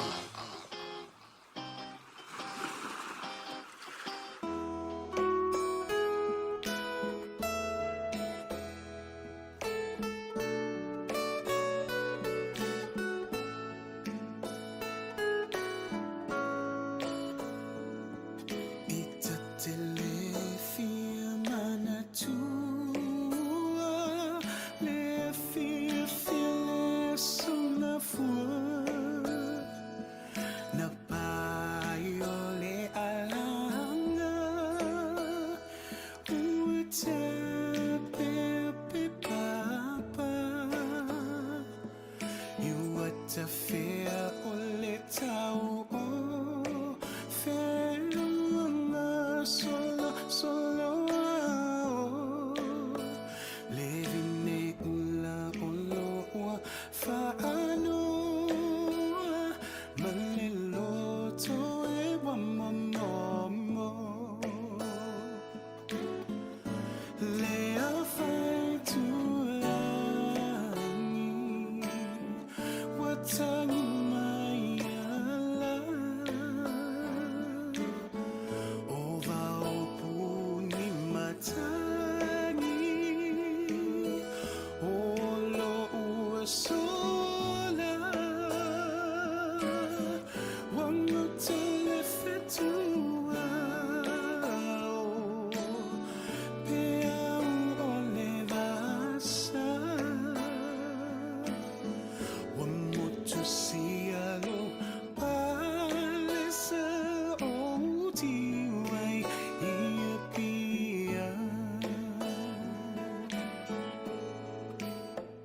ole fesili ole a tu vale le fale tole vaina le pa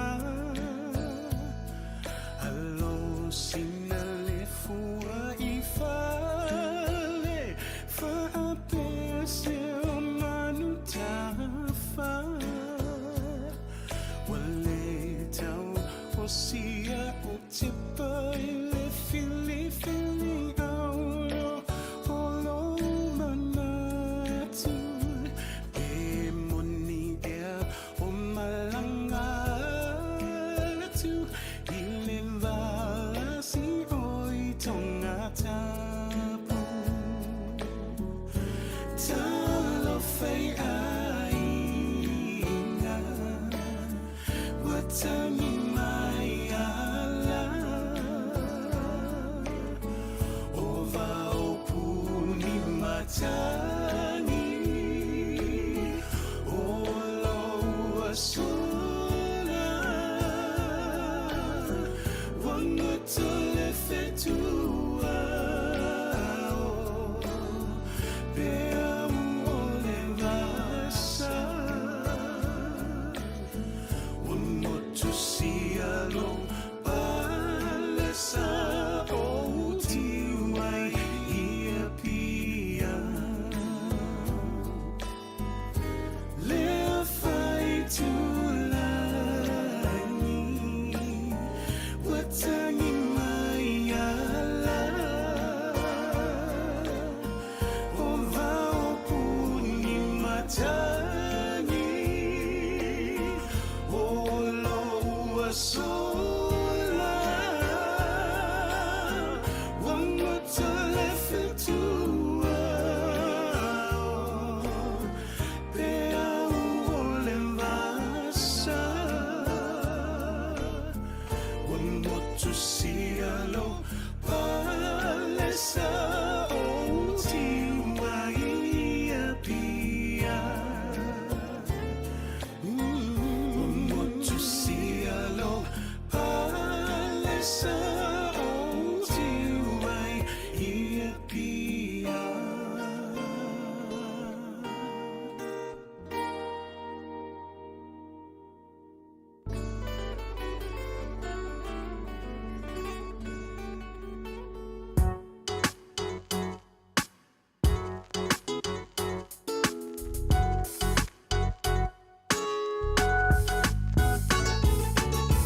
Never in my life have I wanted anyone as much as you. My love is true, and I will give up everything in my life so you can stay with me. Yeah. Never in my life have I wanted anyone as much as you. My love is true, and I will give up everything in my life so you can stay with me. Yeah. Everything we did together, I'm gonna cherish in my heart, cause I love you and I said so. I made a promise to myself that I'll never let you go, and I promise I'll never hurt you. Always try to be the one who's right, but in the end you're right and I was wrong. Cause girl, I'm gonna miss you, cause deep inside I really love you.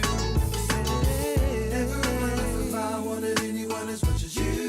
My love is true, and I will give up everything in my life so you can stay with me. key.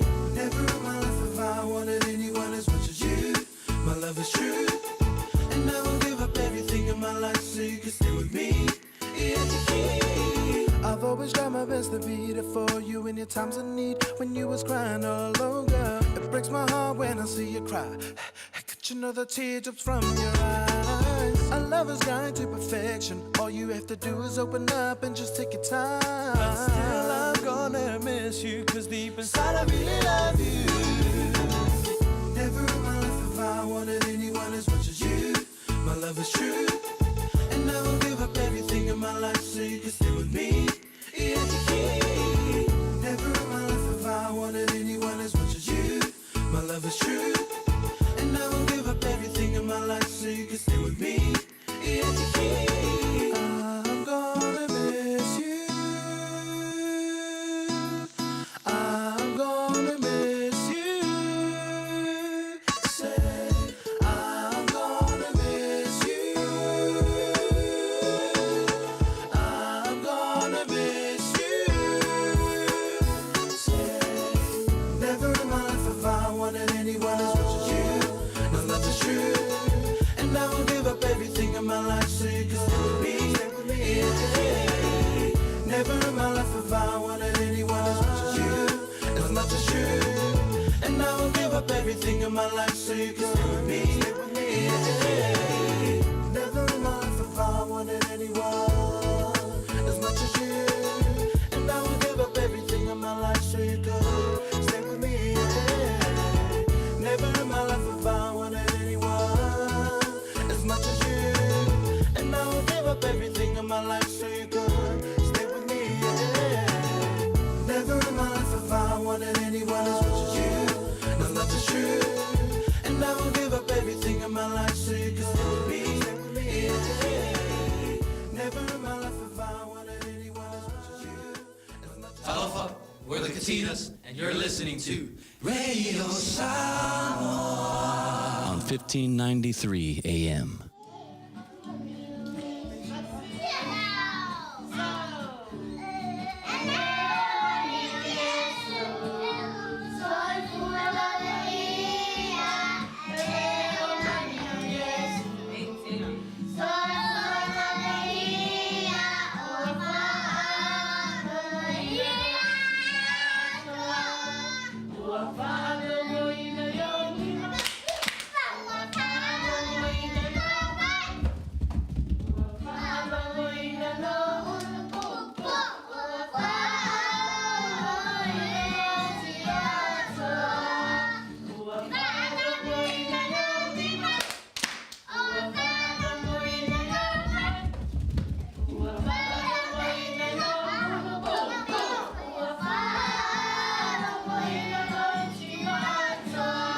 Matau te whaia ni fo aroi le aso lava e te fio mai ai i le Shine Dental. Ai inga whaapitoa. Matau te salia le Afterpay, Zip, Q Cards, whaapea wins quotes i le Shine Dental. E whaia fua whaatalanoanga mai le ACC i le Shine Dental. Le aise te tongi mo whanau i le bao le se fululua i le se fuluwalu tusanga i le Shine Dental. Talanoa mai le te tongi ino le whainga o nifo i whaunga ai le Zip, Smile Now, Pay Later. Le aise te lui i le Shine Dental. A fio mai le 5-5 Great South Road, Manukau pe bala au le lua fitu ono fafa. Lua fitu ono fafa mo le Shine Dental.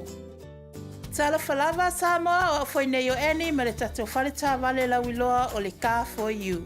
A whailawa ta sa ili sa tā wale, le aise lai sene pe maua le lai sene a o e whainga luenga tū mau, ma le leilo suafa. Whaingo fia lava le Car for You na fisosoani mo oe, maua tatou cashback pe a mana mia le fisosoani. Talofa lava Samoa o afoile nei o lofa, awa nei ngalo le tatou Facebook page le Car for You, pe te su mai le matoto atu si tolu se lao Cresa Front Manrewa, pe faso tai mai le mato telefoni, over te lao lolo a fitu whaiva na walu, pa fisili mo en po alofa. So fase fua. Talofa o au o leilani.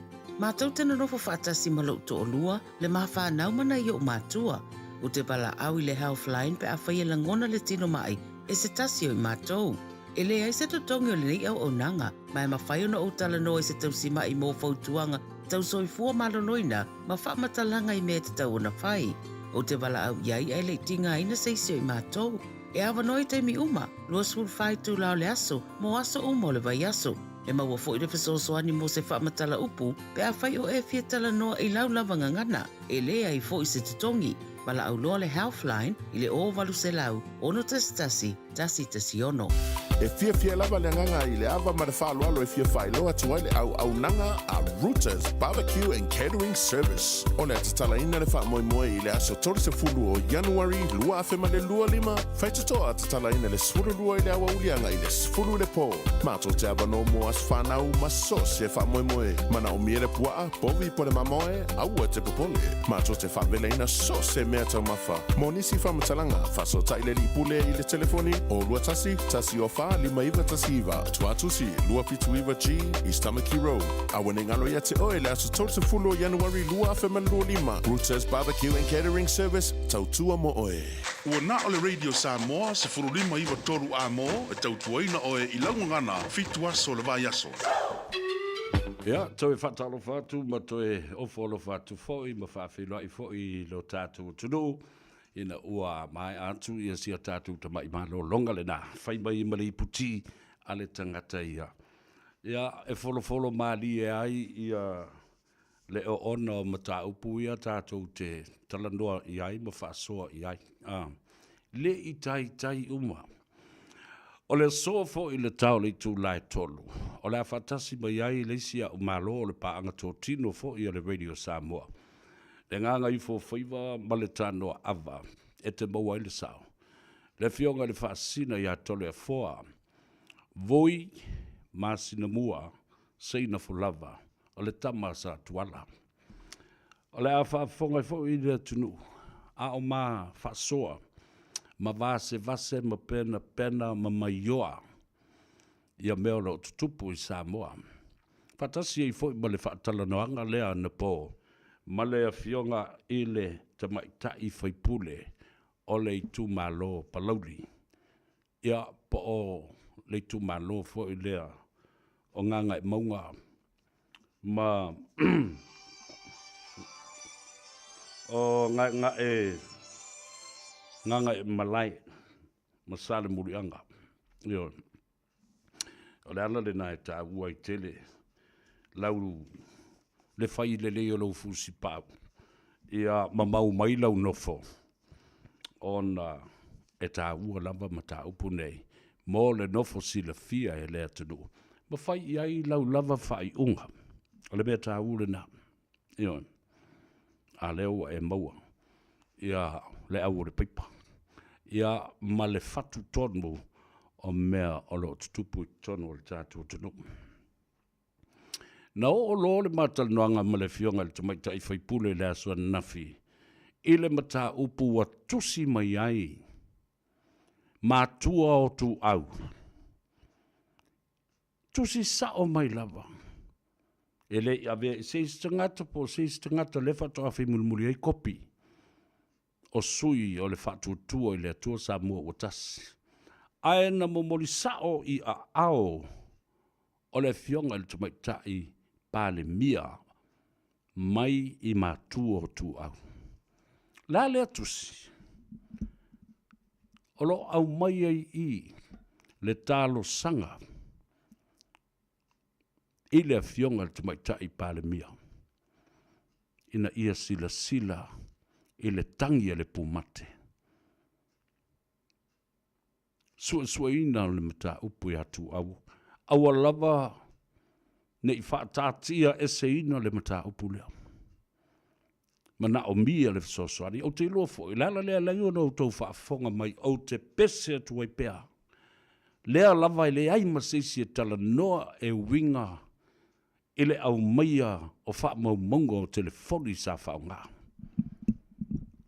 Telefoni na whaonga e Samuelu. Telefoni na whaonga e le ala. Telefoni na whaonga e isi leo. O le matanga luenga. Oi umatanga tau le au mai o lato ingoa I to tono le lipoti. E le ngata I leo, ma le lipoti sa abuelu, le lipoti sa fatino, e le tō wha I a li opo o le telenga a la vea, wha tau malama au awa. Lea lana tā ua le fionga le tamaitai.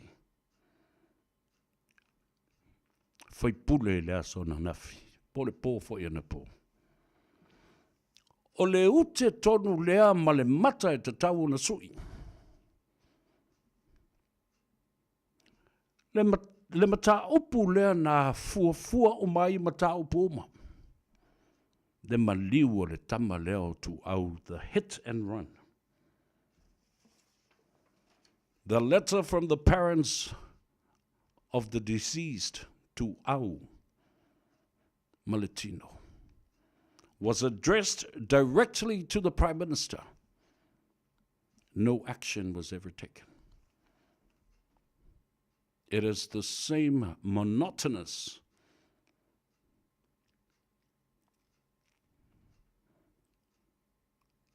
tone o lea lava e whaatatia ma whapena i lava. Sau no fo i le fionga i le tamaitai whaipule. I le asa le whaiva, a e asa le masala. O le matenga fo i lea o loo iai. Lea o loo a ngina ai le ingo le whaipule lea. Ai lea i asa susuenga whaatino iai. Nā un whai mai a o loo i lima o le leo o loo ngā lulu iai. No one has ever touched what I've always said along. The extraction of phone data from Digicel pole and also Vodafone tower. It's a great lead to begin with. But no one wants to touch it. Why? Leva no pese atu o mai fa mo mongo telefoni, mo fai numera, mai ngō tangata e ona ia telefoni ia le teimi na fai ele telefoni, le alava o te fai atu. A wafo i e o mai loe watu o fai atu lo lei. Tongi mai lo pasese, adele beo te nofwai, sau ta vale. La le meo le mwhai una su e telefoni e o lava i le tangata o le na te malama le lei i ai. I le pō na mali waitu au na vili mai e le tangata la. Anga i lisi tangata i New Zealand nei. Dea lava i le i toi whaafo ia mai e le tangata lea la wala au watu i ai.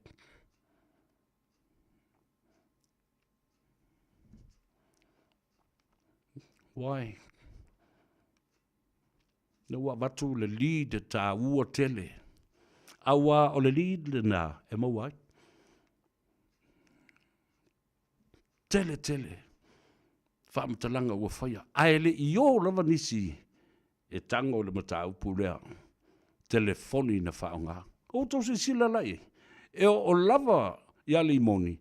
Na whaia lana tau tinonga i lunga o le TV ma le media latou i le maota i petesa. Na ia sao no ai. Au te le i wa ai i lea tangata i ngoia Samuel. Ma te le i wherua, ma te le masani fo. Ai ele tangata na luatu lo ufale lisi aso. Ala tole no atu e tia ulfale velave le atu o. La le lava e pipi i le video le na. Da la me wale su e hei le na mata upu. Na luatu tala no atu i a tia. Winga le mata upu le maliwa le tamale o tu au. No foi tuli fa fatu alue. Ta upule na ileo. Ai se a o le ma fai e ona fa mautuina. Ele na le tasi ai leo le feilo inga. Ali moni male tama leo Samuel. A le lava e fai atu fe bai e pepelo ele i feilo ai.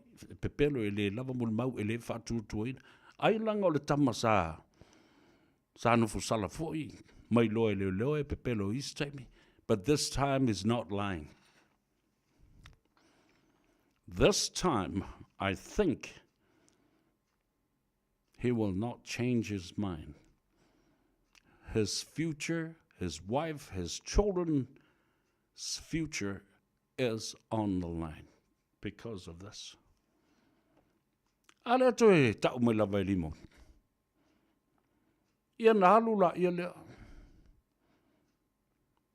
A lea lava e whaia ba sota inga wa le muri maua ia Texas here. They are communicating with each other. O le fe so taif mai langa le muri maua la o telefoni le ia maftusia inga ma wha mumonga i. Oh my goodness.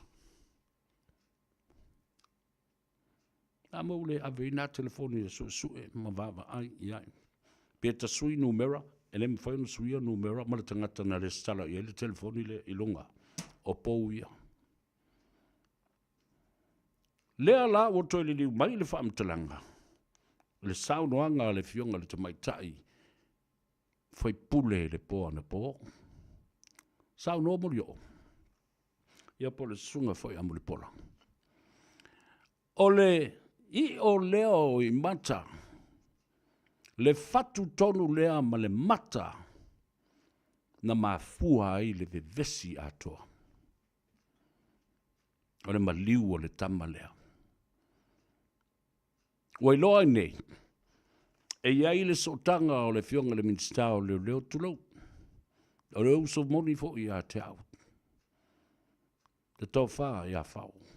Whawalo Harry Schuster. E iai lo na sotanga. I le o lo o masalumia. Le sunga limoni. E ai fo le sotanga o le fionga le tumaitai palemia. I le minstao leo, whaatasi ai. Male whaipule o lo o moria. O le matenga la leo o tūlai mai nei. E tali tonu ai.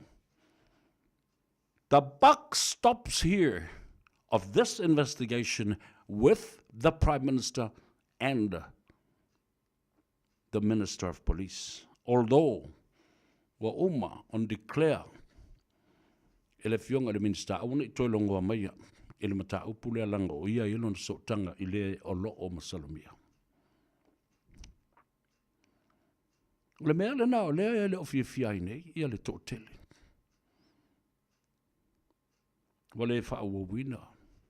Wa tuu tāla loa. Le mata upu I le oti o le tamititi lea. La le mea, na tā ofi aisu su enga. Special investigation with police outside of Samoa. A fresh pair of eyes. Forensic testing. Bring down the extraction of phone data from these towers. Mawali nā tangata. Aisea. Lea lana saunoa ia le fionga ele. Tamaitai whaipule. Le matenga le nā. Lea na whai nei fo ma le reshuffling of government and cabinet. Sa ieilo lātou teletonunga. O le a wha malo loa I. Le minsta. Pe wha se e tuangalu. Ma le matanga luenga o leo. Pe o na whaia ia te ia. Ilona tofi minista a ua ave o le matanga luenga. O tina o tamaitai maanga whasotai. O le masalu salonga ma le matenga le nā lea na saunoa ma wha leo I le fionga. I le tamaitai pale mia. Ana po, ai le tamaitai. Mui. Ea ua se lau tala le tamaitai pale mia. A mea anu nei suanga le vātele ai te iwa tofi I fuai. Ia mulipola. Ana rosa o le si pale mia le nao Samoa lumana.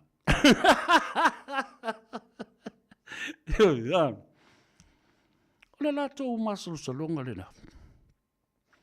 A nei ono o le so tanga wha le tangata. O le so tanga wha le tangata ma ngafa o a inga. Wata taua I loa na wha se tuangalu. Ia le minsta o leo o le ieilo na sotanga I alimoni. Ai au mai seisi minsta fau ta fefe ana mai I le tō wha ale. Ele e tō iai se mea sangole uma I lunga. Masu eni uma I lunga mea uma. Maua le taunu unga mea iau. Alan mena le whai ai. Nea fo e matua paso I ale tamaitai. Whaipule. Na fasili ia ia fia me. Ai se a ua fai e le swinga lea moa. Mai ile min stao tupe a nga i peise fōringa mai o se demotion. Ua demote. Ua wha pabu. Pa ua wha sala. Pe iei sana mea se ua fai. Ei se mea. Ai ale te saunoanga tumaitai pan mia ia fia me. Le ai se mea, I'm very confident and very comfortable. These are the words. Tua i o mawhana whana. Ma o matua i tali tonu ina, ma whātua ina oe. E te ala wane e whawhai lele le pepe le nale. La le pepe. Le pepe lea. A $1 million project. Nanga fo yo ana rosa. O lona background. I pole fionga fo i le tamaitai whipule. I amuli pola. O lona background o tupe. O lana ngā ruenga o tupe. O ia fo i o iai le pulenga. O le Western Union. Le company o whaamomori e tuai tupe. Tasi le nā company. E ta tau na o Yesu e suenga whaasanga i le mata upu le moria i nei lauri. I le whai mai ua lafo atu e le tangata e suawhai a muri o. Ia ni tupe e tawala atu i le Western Union e ave inisio leo o loo a fia i le suasua ina o le maliu atu au mata upu ya Samuelu malimodi. La le meo. Ai lofa muri pola o te toi fia tala noa ma fautua ina oe. Su eni u mailunga. Li siti ma wha monga o whea na sawa ile tupe. O ai, who is the sender and who were the receivers of that money that was leta ua whapena. Na wha lea mai i e tawala mai i le company. E mamori ei tupe. Ele o tua i le company. Ai ole au wala o le na whapea mai na mamori mai na. Wha moli pe ma whai o na sua i for records. Po ai le na lafo mai ei tupe a o ai tangata ia ma leo ia o lo tau. O ai le ma whai ana le maua. O tau sira rai ei. A vatu le tusi e le parimia. A vatu le tusi mai mātua o tu au i le parimia. Ina i alo whangia. Le su enga le mata upule nei ina ia awane i muta. Awane i tau fia. Ia wha waupea.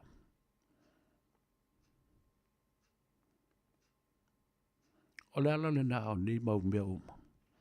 Toa tasi le tangata. Ai ua ufi la ei. Male manatu. Ua matua i malu pui puia. Maufi wha manungase. Ai malepe atoa i le whale li i. O le wha tua i le atua Samoa ua tasi. Ua o tangata malolosi ma powerful lia. Leo lo tutu mai. E whaia whai unga. E fionga le tumai tai parimia, ma le ministao leo. E leo tua ia o lua, ai o le masalonga ma le matenga, lea na sao noa iai. Tā mena tā ofi ai, le fuafuanga sa whaia e le fionga, i le sui parimia. Le fionga, ia tuala. Na ia tau tino ai le solo. O le a avel wha mumua. E au fi ai ma le a batu o ni te ngata mai fafu. E su e le matahapu. Le lala me o su i le mawhawhau o le malo. Nā me o tā ofi ai le fina ngalo ma le sao noanga a le fionga i le sui parimia. Le fionga le sao li i atuala. Something is happening right here. Somebody does not want to approve this investigation, which is very detrimental to the peaceful and harmony of this country and everyone else. Brings closure to the hearts and minds of Tu'au's parents and family. And here's ainga. Tōtou whawhonga.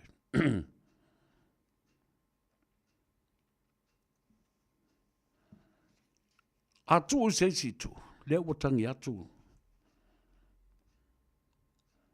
Ma tu o tu au.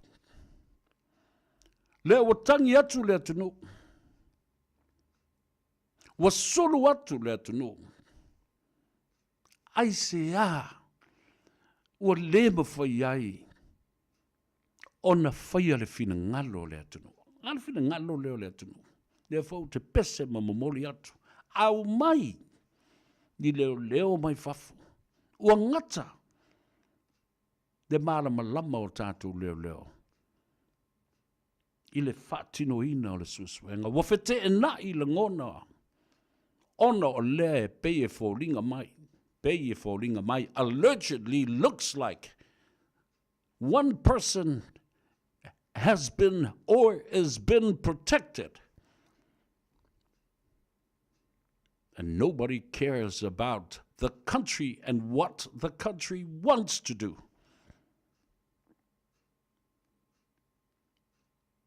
Lea la, ua whaia ufo I masuyo lea tunu. Pei ona au mai le tu la whono. E leo tua ia ai o loo masalumia. Ai le mawhai ona whaamaonia si vanga nā ua ave I le tu la whono. Everybody is innocent until proven guilty in the court of law.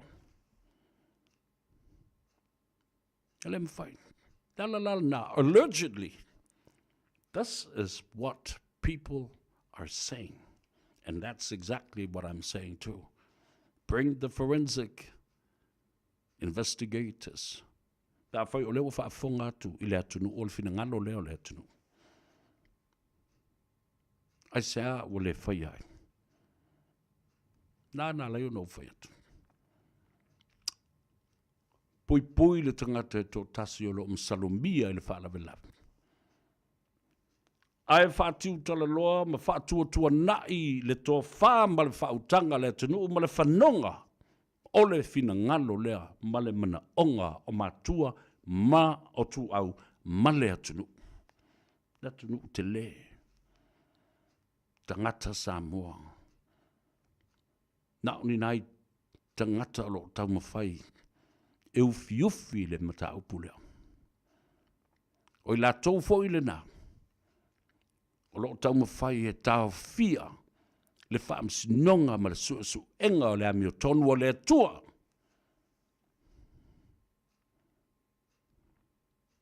Ai se ale me ua whape ai una whai. O le whesidi lava le nā. E tu mai pēr. Mai tui e tu mai pēr. E le mawhai ona tau fia. E pese tu ai lava nei, nā nei, tai au, ma whape nā. Lea ngai pēr. I le lumanai. Se tali. Le fionga te mai tai pandemia. Male matanga ruenga o leo.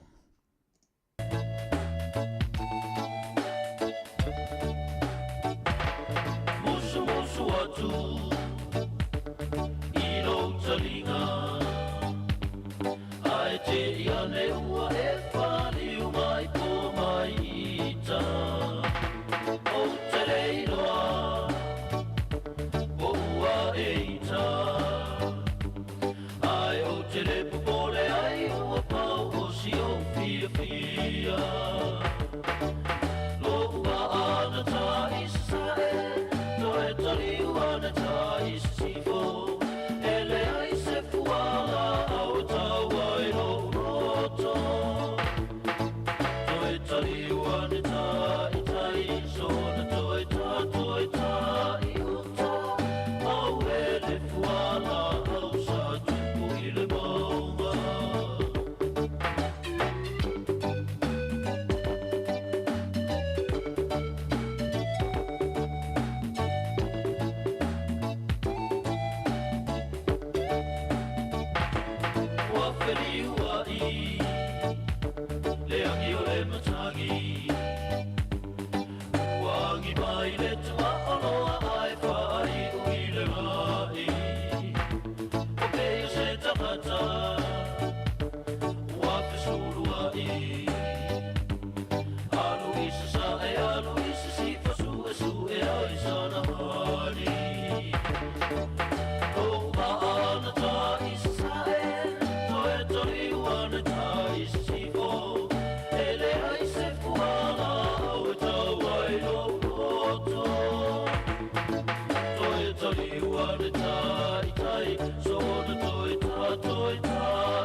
Lisa Bulabina on the islands of Samoa.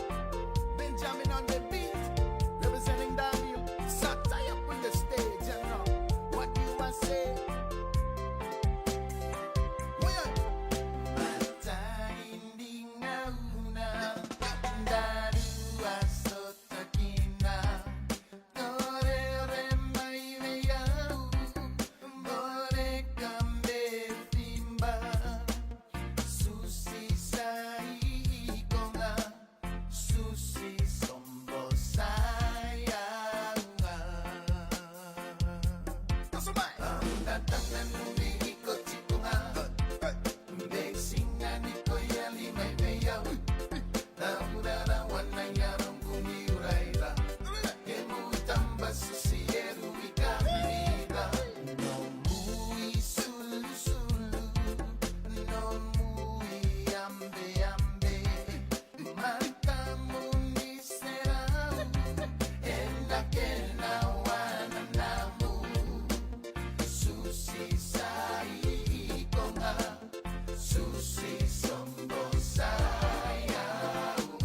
24 hours a day, 7 days a week. Radio Samoa streaming live on www.radiosamoa.co.nz.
T, Benjamin, Star, Sound of Samoa. Let's go. Kayla Rackham, get one dick talk. It's your boy coming through. Tell me what you really wanna do. Can you just film on someone? You wanna tell a guy your lang I let go cool say go kwanga. Nalo may nalo, awa yalo. Say fuwa pull up fanga. Ba ba. Pull up, pull up, pull up. Ba ba. Make him do the sa sa. Go like may kuwa. So may say go la gonga. Puli may lo. Ba pulo lo ulu may a gonga. Six, 5, 1. Te tua te langi, te tua te tamana. Te tua te langi, te tua te moana. Hey, hey. Go tangi e tu moto mala malama. Arue so mai so, arue. O Samoa o le atunu ua mai au na tofi. O le la au ua mai o ngā tātulanga e le to e tau au whangaina. O le vai fo i ua malili ua mai o na saiki. A o lau polo kalame o le vau filifili. Ua na o se toi wha manatu. Ua na o se toi whangu i au anga nuu Samoa. Mau upu ta oto, mau upu tu. E ala lea i ala ngā upu ma muanga ngana ma le vau ngana. A wane i emisia le tātou polo kalame. Iafi o aso lua te itasi le itu la e valu i lunga o le Radio Samoa. Ia manu ia tele, lau mai moanga ma lau whaasaunga Samoa. Tala falava Samoa o foi nei o eni ma le tatou whale tā vale la wiloa o le Car for You. A whai lava ta sa ili sau tā vale, le aise lai sene pe maua le lai sene a o e whainga luenga tū mau, ma le leilo suafa. Whaingo fia lava le Car for You na fisosoani mo oe, maua tatou cashback pe a mana mia le fisosoani. Talofa lava Samoa o awhaile nei o lofa, awa nei ngalo le tatou Facebook page le Car for You, pe te su mai le matoto atu si tolu se lao Kreisa Front Manrewa, pe faso tai mai le mato telefoni, over te lau rolo a fitu whaiva na walu, whawhisili mo en po alofa. So whasei fua. Talofa Samoa, o Atish Narayan, o le Licensed Immigration Advisor mo le Auckland South Immigration Consultants. E visosoani mo so se tu ai ngā visa e malanga mai e New Zealand po Australia. Telefoni mai nei loa i le o valu o tasi o no valu wha fitulua. Po le olua tasi o no valu fitulua tolu o.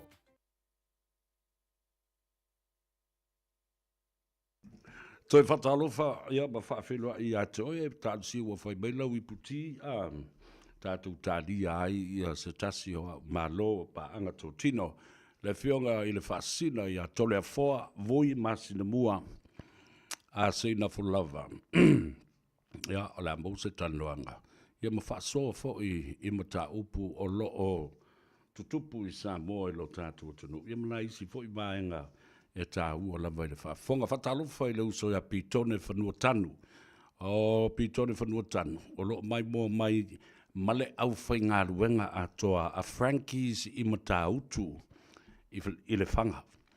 Talo whai baba ai ke kuri o kou e Frankies o le whai le por o le whai ngā ruenga a ngai mata mai. Ia malo. Se I kou maka kasi fo I mea I mata upu o lo a lo te lo tātou tunu. Whatalo whatu. E le sunga ia maon whanuti. Ia, whapea fo I tai au fōtu le epa. O le alo whatu fo I malo amelia. I le wha mau popo mai o le tātou au tustusi fo I le nei a wauli. O le mea mali. Mo le sila pia le atunu. O le mo tātou I loa. Ia le ampasa fau o Amerika o le anga lue mo New Zealand. Ia whapea fo I Samoa no wingala. O le ampasa le na e sau nofo I New Zealand le sunga a Mr. Navelli. Mr. Navelli is now the new ambassador for New Zealand and Samoa, and I think he will be stationed here in New Zealand. Ia au te loe malanga mua atu fo I Samoa tu nā tu no tusto finga I le au mamalu o le malo ia mo le wha maunia o lona tofinga fau ma le ampasa fau lea a Amerika mo I tātou ma niusila walanga lewa tula I mai le administration fau le sunga a Donald Trump ia whapea fo I tangata whainga aruenga uma I tonu o le mauta pae lea ua sui a koe le kamano ia mana ia fo le na ratu ai fo ia le na fo ia tamali faisona sao mo Samoa ma whaafengo fia fo ia le tūlanga o whemalanga inga ma isi fiso soni mai le malo tele o Amerika mo I tātou.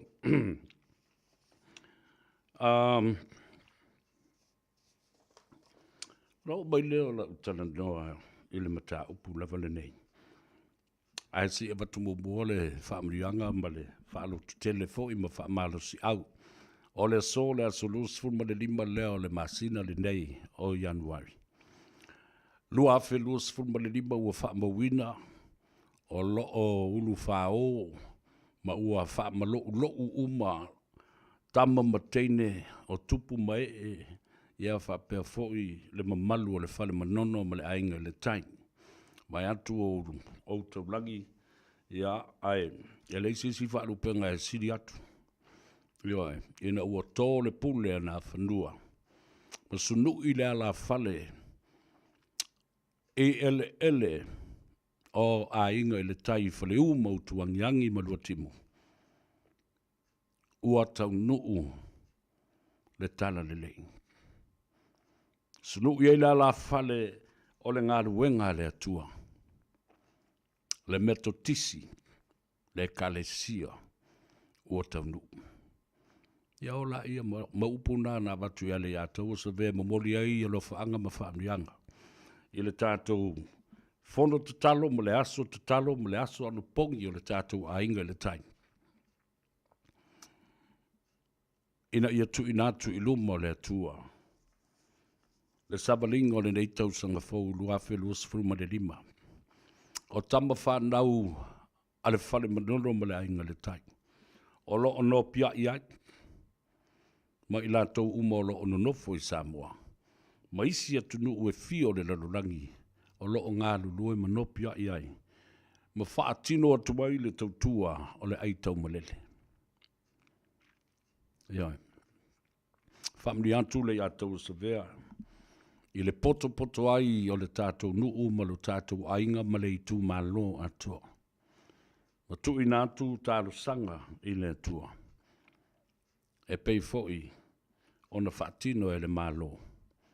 I le vai aso mua o tālo sanga ma ana pongi. O le neitau sanga. A vea foi lea ma whaatita inga le rei I le mai mo atu. Ia anisi foi nuu ma isi a fio anga. Mai tu malo. Tātou tuli vai le atua. Na pau leo le malo si anga.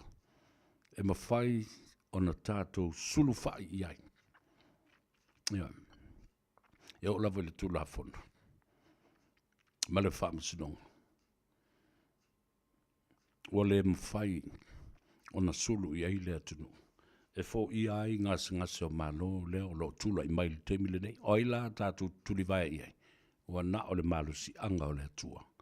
Tai pei foi o na tātou whaia. I le aso saa o le vai aso o tona I atu. Tālo sanga Samoa na whaia I le maota o Samoa. Tātou te mamoli ai mo onga I le atua. Na ia whaamangalo Samoa. Ma ia nofo file mū lana whanausu na whaatino I le aso lua le nei mai aso. Ewa ele I pisa. Ele I vevesi. Ele I tupu isi scenarios e pe ona o ma whaamatala talatu. Ai, le alawa na whaia le fina ngalo le fionga le whongwhitanai.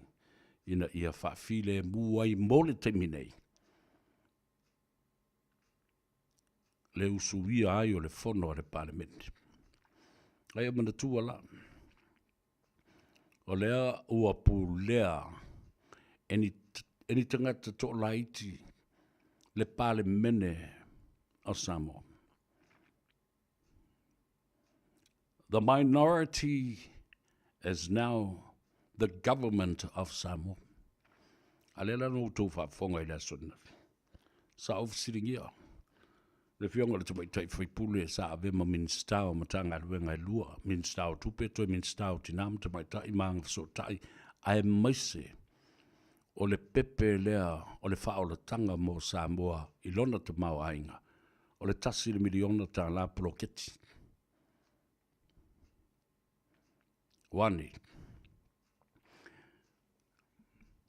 o ai la o le a fili mai ai nisi sui minsta e to se fulu ma le to tolu. Sfulu lima lewa i a fia me. Lua se fulu leo lo upe lima la auli. Ma le se fulu ma le valu. Po le se fulu ma le ono foi. O lo o i lima o tuile epa ma le chapipi. O fea, e te tau una toi foi. Pe a fai. O lo manatu e fili minsta lango lango. A o lei a vea le mataapu wale wo foi atu. Au tonu o le a ave le mataapu le whaamsinonga. Whaamanino mai ai vaenga o le Electoral Act. Lua afe sfulu ma le iwa. Vaenga e se lau whaa sfulu ma le tas. E ta ua tele le vaenga le da. Wana o le whaamsinonga. E mawhai o na whaawinga ina. O lona tiute man matafa yoilina. Ma wha matala mai ai, le wha vai. Ioi. A o, leo o wawai atu a angai mai a le sao le fionga le whatsina, le fionga le tole fua, vui masina mua seina fulava. Ana o whapele ma le nganga whaaloa lo tele ma le nganga whaaftai. O leo o toi maua fo le nei lau lau ma le nei a vanoa wha auro. Ya e whaatalo whaatuai ia te oelo. Uso pele, vai ane o taulangi mo umamalu. Whaatalo whaatu lau fionga le tole foa. Voi le tama sa tuala. Whaftai le tua lo moalo soifua. Maanga le foi e tulu i pea le mano si aso uma. A o e whianga iai ma itu. Leo e maanganga le anga le tātou watunu. A lor soifua man ria fio maia. I le Tanoa Ava o leo ava bua le tua le nei tai ao, pei o na masani ia i astona i uma, ia tau te fo i se ipo wa, o e tau na moto i eile anga ton leo o tala whea ngai le le, mola o whionga le tole foa, whio maia i le mauta nei, ma le Tanoa Ava. O le nganga whaaloalo te whatalo whatuai i lau sunga le ataua, ia po lau whionga fo i leo lua i li, ia lau whionga fo i pesta, ia ele ngata voi lea o lau tofa savea ia maisi au mausuafa o na o le tulanga lavaia o penei o so tanga ma ngafa ia o suli voi o suafa manu ma la fanga ia le ala le la ia la le mfeon to lo lawina mana tua o lea ua matatu malenga whaaloalo. Ma walunga o lea o ino le masina ino soifua, ma lore tautua, a tei foi o na o le nganga o lo hapea foi no moli ai, ia le pol kalama. Ia wale fi ta wha fonga na yo tatu te mamsina matua, mesi foi lava lor tatu tunu. Ia elenga te lea wau paanga masani, ia o whalofa whawhelo ia tu le pulenga mle au whainga luenga. Ia le wale sfasara lau le Radio Samoa. Ia meisi lava i lau sunga le ataua. Ia lo tu i le foe wa ia le tatu pol kalama o le savea ma le Tanoa Ava whaftai o le whaaloalo. Malo, whaftai foi o e whawhelo i foi ma whaatulima. I le atunu, ia malana tapo inga, awa o nei mea uma tātou te whaia. O le tapo inga le atunu o lo ai e yuli o tātou whaiva. A o le whamrianga fo i e whaasulu mai e le atua. Ina ia tātou mawala loto tele i taimi nei o whesoa i naile tō whāma le moe i ngase o malo o le tātou tunu. E le whaula ia i tā ua la o whionga to le whoa vui. E le anga o lewa na tātou whaasoa. E a ma whaasau ma mauli ma itu o le lewa o le pō. Mai le se fulu lua ua momoe tangata. Ala. Ala. Ta te whaasoa whaatasi ma itu ma mauri. O iku le lei ma iku le anga. I le tele o tausanga o mawai. Ma o le nganga fo I whaafitai le nā. O lo mōlo soifua mo fo lo malosi. Tā te whaonga I nā I o tā experiences. Ele ngata I upuwhai o malo. A o whesota inga fo I o ni tangata si nia le nei ngā ruanga. E le taulongo I le atunu. Ia, le mea lale nā. Ele te I ai. Tātou te whaafitai I awanoa le lei. Tātou te whaatino I le ngā ruanga.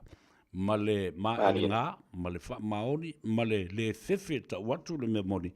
Ma tātou wawalo fo'i I mea e ono tutupu I lea taimi ma lea taimi.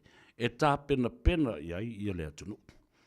Ia, sauno I o mai le lau soifua, ia, whapea fo'i au wewa e vanga, ma si singa I lea taimi ma lea taimi. O lau mōri mau I le sila, I la ngona o tangata, ma le winga o mea o lo tutupu, I lo si manga I tono le tātou tunu. Malo wa te etu le atawa. Ia, ele nei vo ia so mal tulanga peo nei ia. Ia moni au. Sa eva tu. Putau so nei lova sa ualu te toe asia si mato ngaluenga I avele I fo I sinale avele. E tulang voi peo nei ai po la seta la mai o fewa o iai mal tulanga peo nei. Ano ia malo ro fa tai fo I le sunga ale ia tau fa pe fo ia fa le ai nga sal malama ia ona o le tulanga pe ona ua mai tawina le tulanga o ngaluenga. Ia o ila vai le mai ia o vai ia suru tino tulanga pe nei ai. Ai moni au o le ho I tamil milatu ma wai le avanoa. Tal noi mal to teloni so tangata wai le ia me se fo io. O ilato sa mato filo ia sa o tu fo ilato you kai e atu e mata ia. Mato tuale la auma. Mato talanoa ma fa soa. Ia o te tonua ele o ese asa tatou mai tau. Mai se fo io sautou sila ma se whaafonga. Ia ma loutou analyzing a mai o tūlanga pe o nei ai. Ele ese la, ia ma tala sa mātou tala no ai ma malto tele. Ole mātou tala no anga nei ma manisi ole e pe e ave ala la tou whaafitai ma le whaamalo I le tūlou lava le swafai le lau le mali toa. Ile fianga le te fono le wa vene foi mateta I ole ainga o fatu tu ele tu sa mo tasi ona vai mai ala to. Pui. Se mu ia foi le kanga kaulau. Ha. Atia sa no I. Mai amu ia foi ia ma fai onga ia ingu mia ia le fuala au le ongo sa.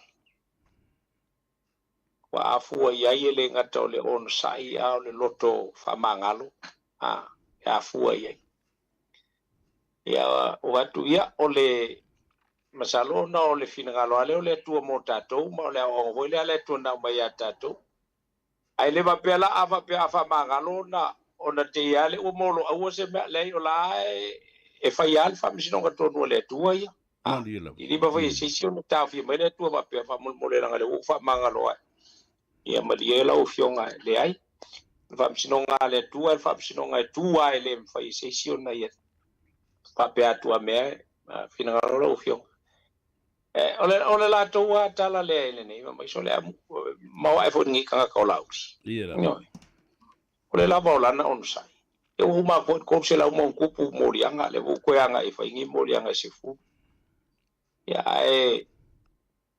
ona ai na ma ona mau malo na e me sei. Ya fermentala alisi to ina le matano ngani matano tu ai la lo. Na watu tiro na le ela tu fa na I le aonga. Ele la na watu ala mana itama mana itamaiti le la. Ya sa mo le no ma tala no ai. Ya la tu tala le na. Pe ole upu voi le fa ya o e me sili mai manu malo ya. Ya al tala vola alisto ina mai ta fefe le palo talumana. Ta fefe le palo talumana. Wai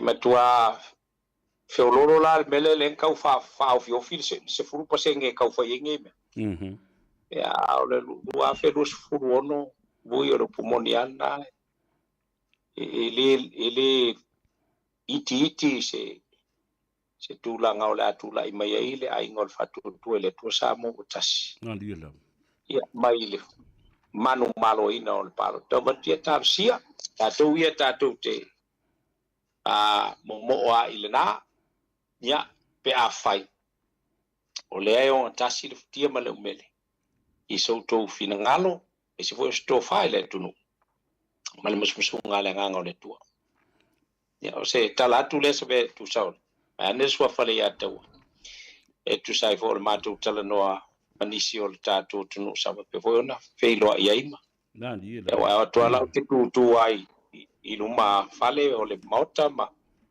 po na ya wata ma wa vai vai ngol le CTA no ngalu nga ya ai tu lo ta vale matu tala no matu se lo la au ma kal ngo ku ya tilo o isi o la to mai sole ko ki kia ka o ki ka kele i o ba be ka wa bele le la o ma se le la mo manga ya ma ta si yo tas yo lo to fina lo na ya lo fana le nga fa lo se ya to fa ta sa no fo imba ma le lo fio nga le fascina telefon o le tala na fa ta o le dai e te tala no i tangata ma o malu manongi ma la ngona o tangata a mai ta u tele ia tangata ma lo lato mal malama wal tutele na o tato le fai nei fa mal malama anganga o tangata o ma fatia le tutele ia ma le mea lava le na o le tele o a venga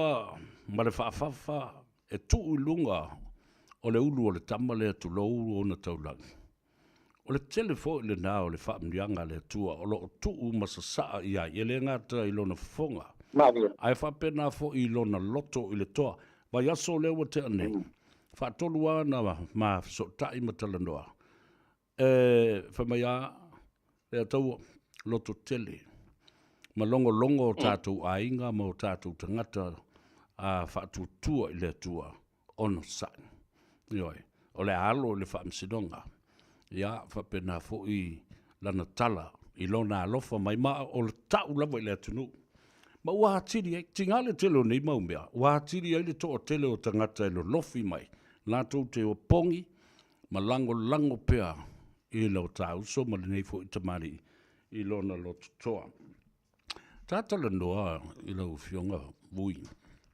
po lo fionga fo il fascina to le fo ana nafi sa ma fa so ai mo le teimi mua talu na tatia mai ngasa malo ma le fionga i le tamaita i sa minsta o tupe to minsta o tinama tamaita i manga so tai ya muripola ana rosa ale morio oka tele le sona na o wina ai ma malama mai loa i le tele o mea sa tutupu ele i malama i le tunu male mafu anga ua fai e lava whapea whai unga ale tamaita i pārbea.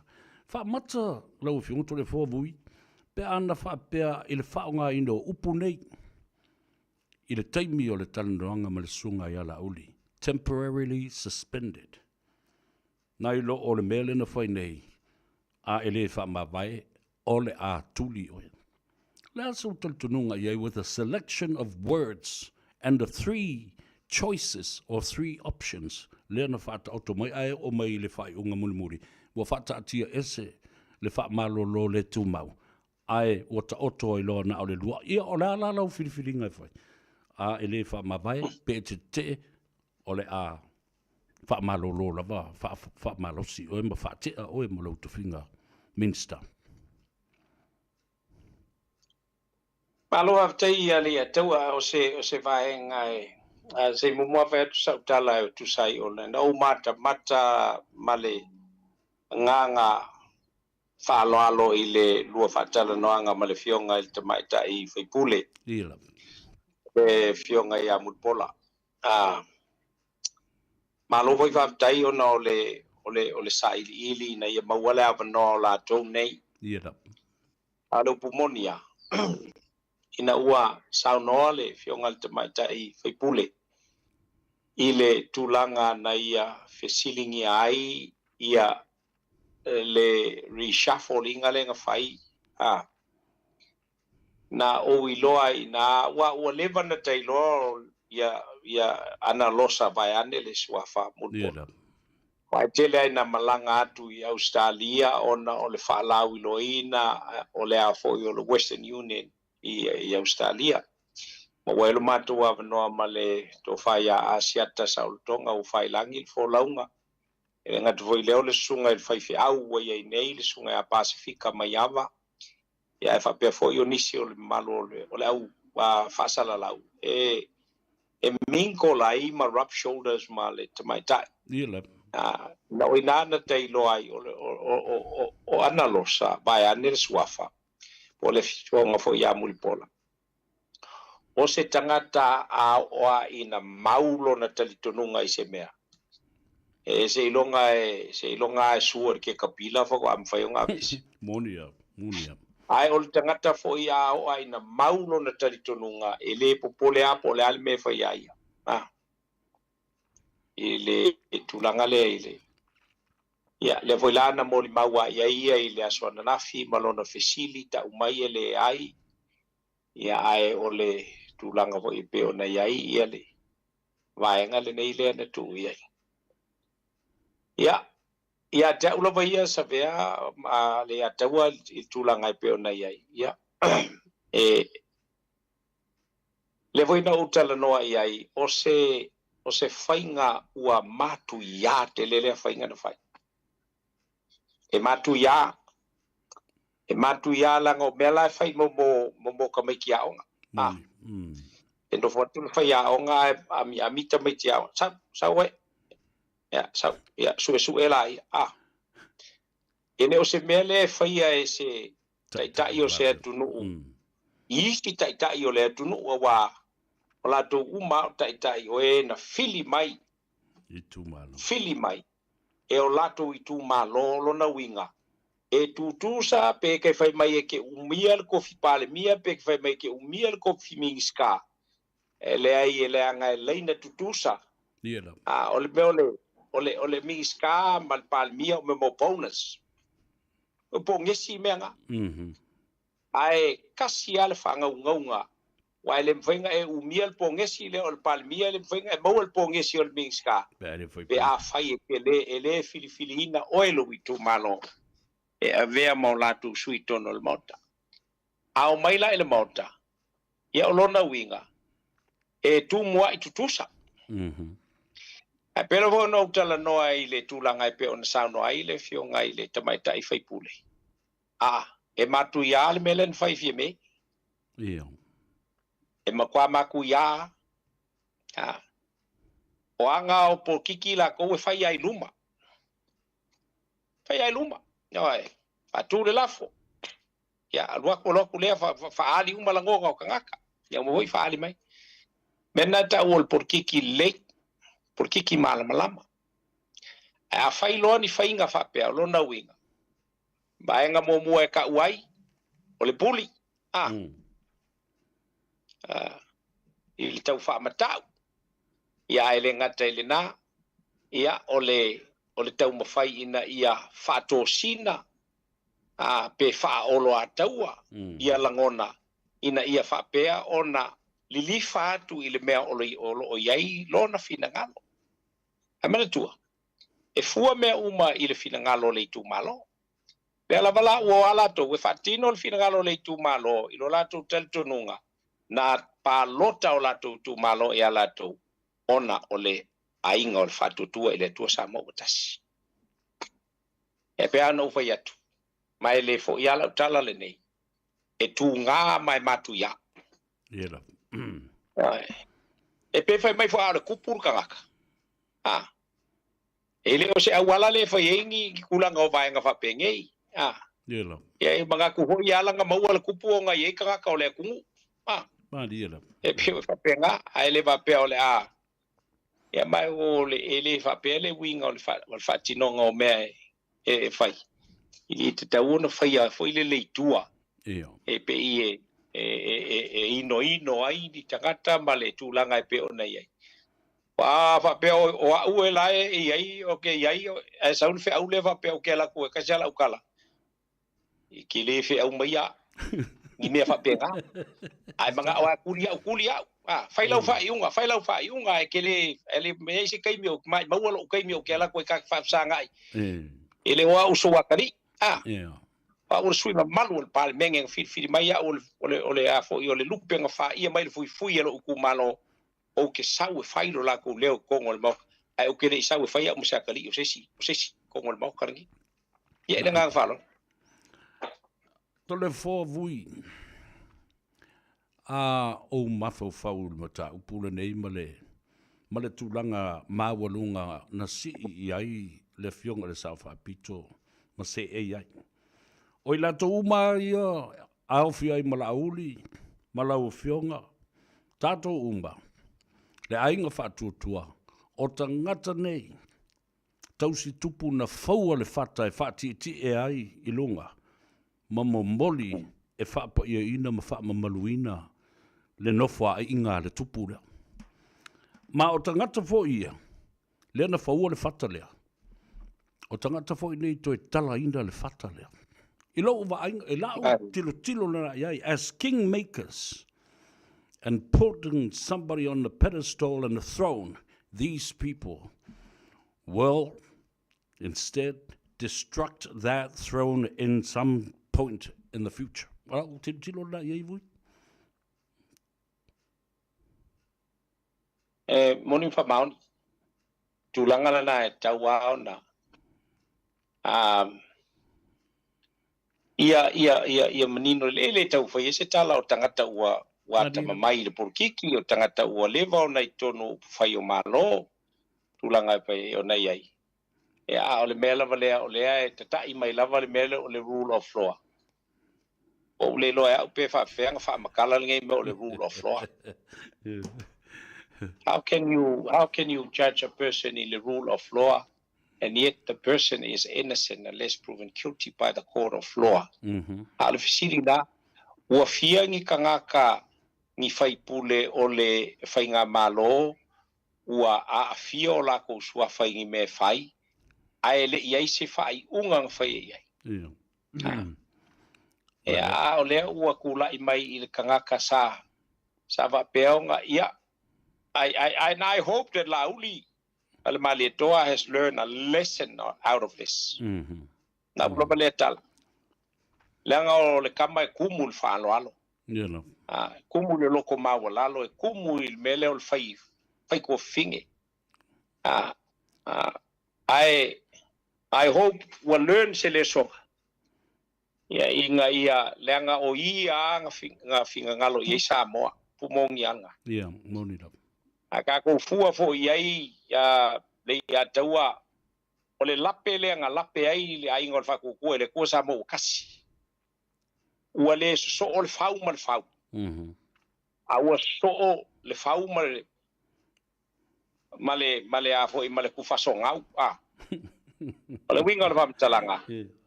I le ta inga ma losi sa e kuila e pa. Ina ua fato i lalo sa tauntre tu lai mai se tangata e malosi, e sili le malosi. Mai ma fai ona na teia ina le upu i le upu. Ia ona aeleanga ua esele tulanga pe ona iai ya fala e fofonga le tua i le moni ma le ato toa o le finangalo o i lato ya me se fu tato na lai ona suia le vai ya e peta ya peilo iai I think pawal mele ka ko ke lea nga fo nga kilo iai le la lolangi o le fa pe mai o le uroi kaimi lea ua fo kula i mai ai se kausala e teita ia le se fainga malo ia ai tula i mai a Samoa pe o le pauale o le mela ka kongunga ya uia pauale o le mole o le afor ke ufungala auma leanga ma fangusau sau ia sa ka ko kilo ia ai o le fesili e whawhea le kulanga le leadership. O iai se leadership? Yeah, I don't think so. I don't think so. I don't think so. She's a leader, but I don't think she has leadership in her. Yeah. Yeah, lenga follow. Qualities of a leader. Olisi tu o te tilo ia I lau whionga. Tole fōa vui. O le a fianga, ma le malusi anga o le tūle I atu, ma le whaolo a taua, o tūle epa, o le ala I le pule, walanga na o le toa lua le o mai I lunga, I le social media. Ma tūlei, ma pei o lai whaatonu le tamaitai pāle mea, fia me whailau whaiunga, fia me whaile mea lea, fia me lea lau tali tununga le malusi, anga o le pressure lea. Lea wai uai lava o mea umai e whai atu waila wali ia. O lai whai fia mea ua pei e whoringa mai. O le I tū lea ngai o le chapipi. O le whai ngā malo. A o le tū o tātou I o. O le tū angai. Lea lau tali tununga iai. The influence and the pressure. O pula vole tunu e asa le whaiva e le asa le masalo. O le tūlanga e pe o na iaia, o le aua tātou mori mauma I le tūlanga e pe o na iai. O le vaenga tonu ale lena, le whale tonu. Le whale tonu la lea. Ia ua le mawhai o na fofo. Ai o le mele le tūlai mai. Ia le tiofu ia sa no so le ia toi no tui le pae. E va pea. La ilo e fie me. O ma o fai a fie me. E wa upuia. E visiri fai a ia. E o le wakali le fai a fie me. Le wa alia li mai. Ia mea o le sa. E sisi la fo. E langa le kamaloa I le swafa o la uli e mali ko. Ale fesili la. E manga ia pe a fesili ia kuile pa kali mai. A o mafanga le la ko mafkanga mala auli le mali koa. O le ale ingo ngala ko fakau ko ingai. O le ale swafa ngala ko fakau ko ingai. Longa lua o le asa fasingo singo o lima sisil ma me la fasingo o lima le akau. O la uli le mali ko le ko fo le fa solonga o fonf kala yo le mo. La mangingo honorable speaker. La uli le mali to le wotea. Ole ta fifi. La fainge. Ia. E na ta vai atu ele. Ele ia le tala ole. Ai la ngal batua tala pelo ai le. Ya ola utala masani ale sa fai mai ai te imi le yo. Le kako keika ya sa kangi. Alfa bela vela nga o kuile pelo sa ka. E so fam tala le tala le fai au le vason te de matu lotu fa ftai I ma talo sanga molia. I le atua I alo fangia le whanousu o Samoa. Ia malana tāpua inga ia tunu I fafu. Na watu le silo matua o le matu ainga. Tala le whaiwhea. O tangi lotu sa tani lalo le uru mapu. Whailo ea sa tani. Ala le meua e. La lava le meua e tangi lotu ai. Ai whai mai sa tani. A whawhea. O le leanga maliuange lea mea se kua I mai a kiau. Kua I mai e kia. Ole aunga ole moral story ale whaiwhi au. O ai le atua I. Tua I a o tau ma tātou. Awa tua I. Fuaina se tangata. Tua I a tātou. Ale me leu te whaitua nei. E o mo le tai au le nei no o mo le matal noanga ma le fionga I tamai tai whai pule I le pōna pō. Wha be fair ona tai as a minority se majority o le pale mene le atunu ule nei. E fōringa mai ai ualu watu le siu pule i le ulu.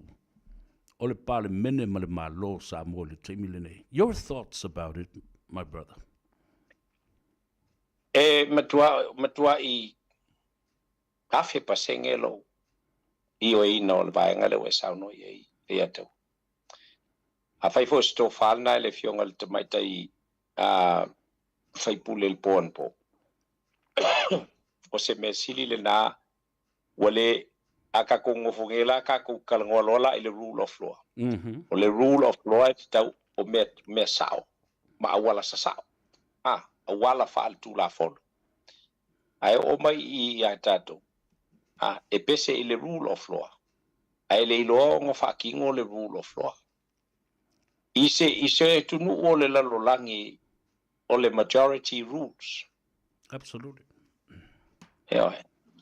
O le o mai a Samoa. Le tio vo ia fai tangata tala vo only in Samoa. Le o mai a Samoa. Wa minority rules. Ai talo sia o lae e pe ho na esa no o le a fatatia se tulanga i le tula fono wae.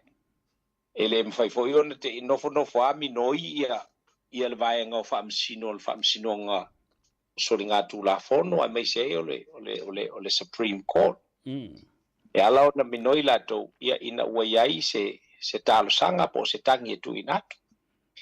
Le anga ele au ngā pe apa i o le tatu ia tai au tatu wo i lotu. Ia. E sa oia uta. Le ai e lo tele i whai atu tau teo e wha minoi le ma. E whai atu tau teo e tu lei le ma. Hai li whai atu teo wha minoi o le melna le atua. Pe o le winga o le wha matalanga. A whai kako ke o le a alu e wha pea kako. Ai la pese le rule of law. E o kako lola e ele kai me e a fo e ele kai me li liu mai e ele to sa o le atua. Ia. Ona ua ole ngia, ua tātou ole ngia o ia. Ia ili tātou o singa taulanga sa whai atu ia te ia ua natalia lelei. Ma tuu ina mai, ia whai ngā malo ina ia taita ina. Ina ia whai ele moni le ato toa ma le whamao. E le lau kula i mai ngai. Ngā o Samoa le kung o laulangi. A minority rules. Awa tunu umo laulangi o le latou pese. The majority rules. Absolutely. Yeah. E pela o le vaenga le nei. Le anga i nei te iwa ulangia tato. A umafoi ngau nungia kako le se furu paseng. Yeah. Ale a koe nungia hoi kako le whai ngā malo e. E kai i le si ala e. E ngofo le. Peo na e sao noa le atau. Le anga wha lo vaenga le wha fonga mai o tato. Ata watu le la whafo i o sao noa lau whianga to le wha. Fascina. Ona e malia ia te au. Ai ulangia ai tātou e tangata ma lo sila mai whafo. A o se whāteita inga la lea e whāta oto i ai tupulanga o loo ngā solo mai i le mauta whono ma le pāle mene o Samoa mō le lumanai mātai au. Se tu ai ngā whātulangana lea tātou te whai ai se whāteita inga whapea le whainga mālo o Samoa. E mata utia lau fionga to le whoa. Po lau a fionga fo i le tamasa tuala le melea. E matua moni am wha mao ni wai e le mawhai le pese wai le follow the leader. E a alfa vela. O tātou te le tauna tātou follow i se fuanga. O le tātou te vai atu e leo sao ma leo amito. E le te tau fōi o na ola e ia tūpulanga whapea. Le nga whai kaimi lea e whapea. A whai langa ma whai nga whai kaimi ngā. Longa winga, e kusai ngā mara kula whongo Samo. E muli tai wal tula whono Samo e tūlanga i peo na iai ta tianga le international. E tūlanga i peo na iai e me sei o malo tāpule ngā peritania le tau matu nei vaenga lea sa vi e ia tātou i me umalama. Ia ka white e koe whalongo mai. Ola, makau kia le mele kupu. ia koe kula i mai mal kula ngala le mea ngai ole o Samoa le o paule ole ko lo langi ole e rule le minority le ia le ko ia o se vai ngala na ia to fa pe tanga se wa maori ka ko fa manguyanga ave ia li po ka ko fa manguyanga ele ave le u fa le ko ngoi le ia wa fo le ba le fionga ole tusa ole sovereignty la le ole tuto tasi Samoa le la wa abuse ile taimi le nei yo ole tato pule to tasi le wa fa nga se le taimi le nei o tato fai ai se fai unga mata utia le onga mo le lumanai ma ola ta otto foi le tala fa solo pito silsila foi le la le minority government le rules now o fea le a tofi mai ai nisi minister to sfurma to tolu ana o sfuru lima lai o lo sfuru le I ma sfuru valu ya tule ele mfai ona la to fia le sfuru lima lai o e fai ai minister lango e ta tau na apa I leisi vaenga lea o le whātua lava I le tua Samoa o tasi I le ao o le sunga lauli al male atoa. Sa le leile sa noanga le ia taua wai ia ia taua ia mwhaiana la tau whaia. Pe avo ona whaia tunu ui e whafo ma tō e le ngai e nao Samoa fo ia mawaile me lea o le se furuma le mesa ia se furuma le kolu mingiska ia mingiska ia e au fiaile te mai tai pale mia ia malesi se furuma le kolu ka sfuru tolu minista lango a o tunu lai fafo e a fo i o leisi mingiska o leisi makanga luenga e a fo i associate minister I leisi mingiska a lula mingiska langa a o lae e mawhai lava o kau ave le mingiska nga e ele nga ka ui o le associate minister a elenga o ia o le mingiska o ma fa kau koinga palasi mai la ia kako ia o nga afia lo le o kako le anga o lai lalo o kako kula fongo lai lalo kula fongo o kofie inga o mingiska ma mingiska lango e sea ia kangaka e ka o le mingiska lango ese kangaka e ka o le mingiska ole mela le ye ia ua makwale wa kako foi nge pe ngo foi fa e wa afia foi la kako rule of law le pisai ai fai ele e kofia nga o ia ku ai doubt him fai nga happen nga I don't think so but ole baenga la ka ngo fai e ka kau onga fai se kula fongola inga ia fa pe ai o kere ko mo mia ia you know lesis fuman ko ai mo mia onga kofia e leisi nga baku kofinga e mingiska lango ai ia leisi mingiska la fa la vela la nga eserka ko kula fong a fai ngela o fai mele o kofio leisi mingiska lango leisi mingiska e un qua fia le rule of law le la o si le rule of law o le rule of war le mea ka le rule of war o le man of war o le finger ta fo le sa ai fa fo la o fiona to le fo sa o fo ya to le rule of law le alo le tula fo no mo mo tai tula fo na fale la was ile vai aso le te nei no maliu fosia e o fo ile mata upu le ta ua the infamous statement of no one is above the law na maliu fosia fo ile lava yaso yo wa tatu febe me a ile tunu ile soli o le tula fo no le ai o le tula fo na fatino mai ele au fai tula fo ila utilo na ia.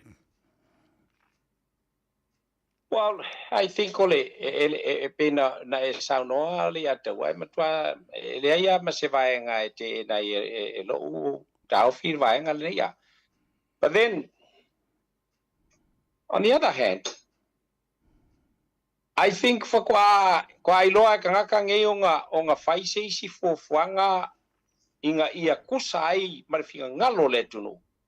inga ua kula ilo le kungu. And I think o leisi option kelelea ua kaulong kula ile kungu langa o le kungu o ye le pule. O la kou nga whaku kuinga e le nga waku ye le kungu lo la tu whatu tuanga. Ala e ngofo le kungu mal pule. Therefore, ele va pio ka whaku whaolo a kau le kungu. But a kungu malama.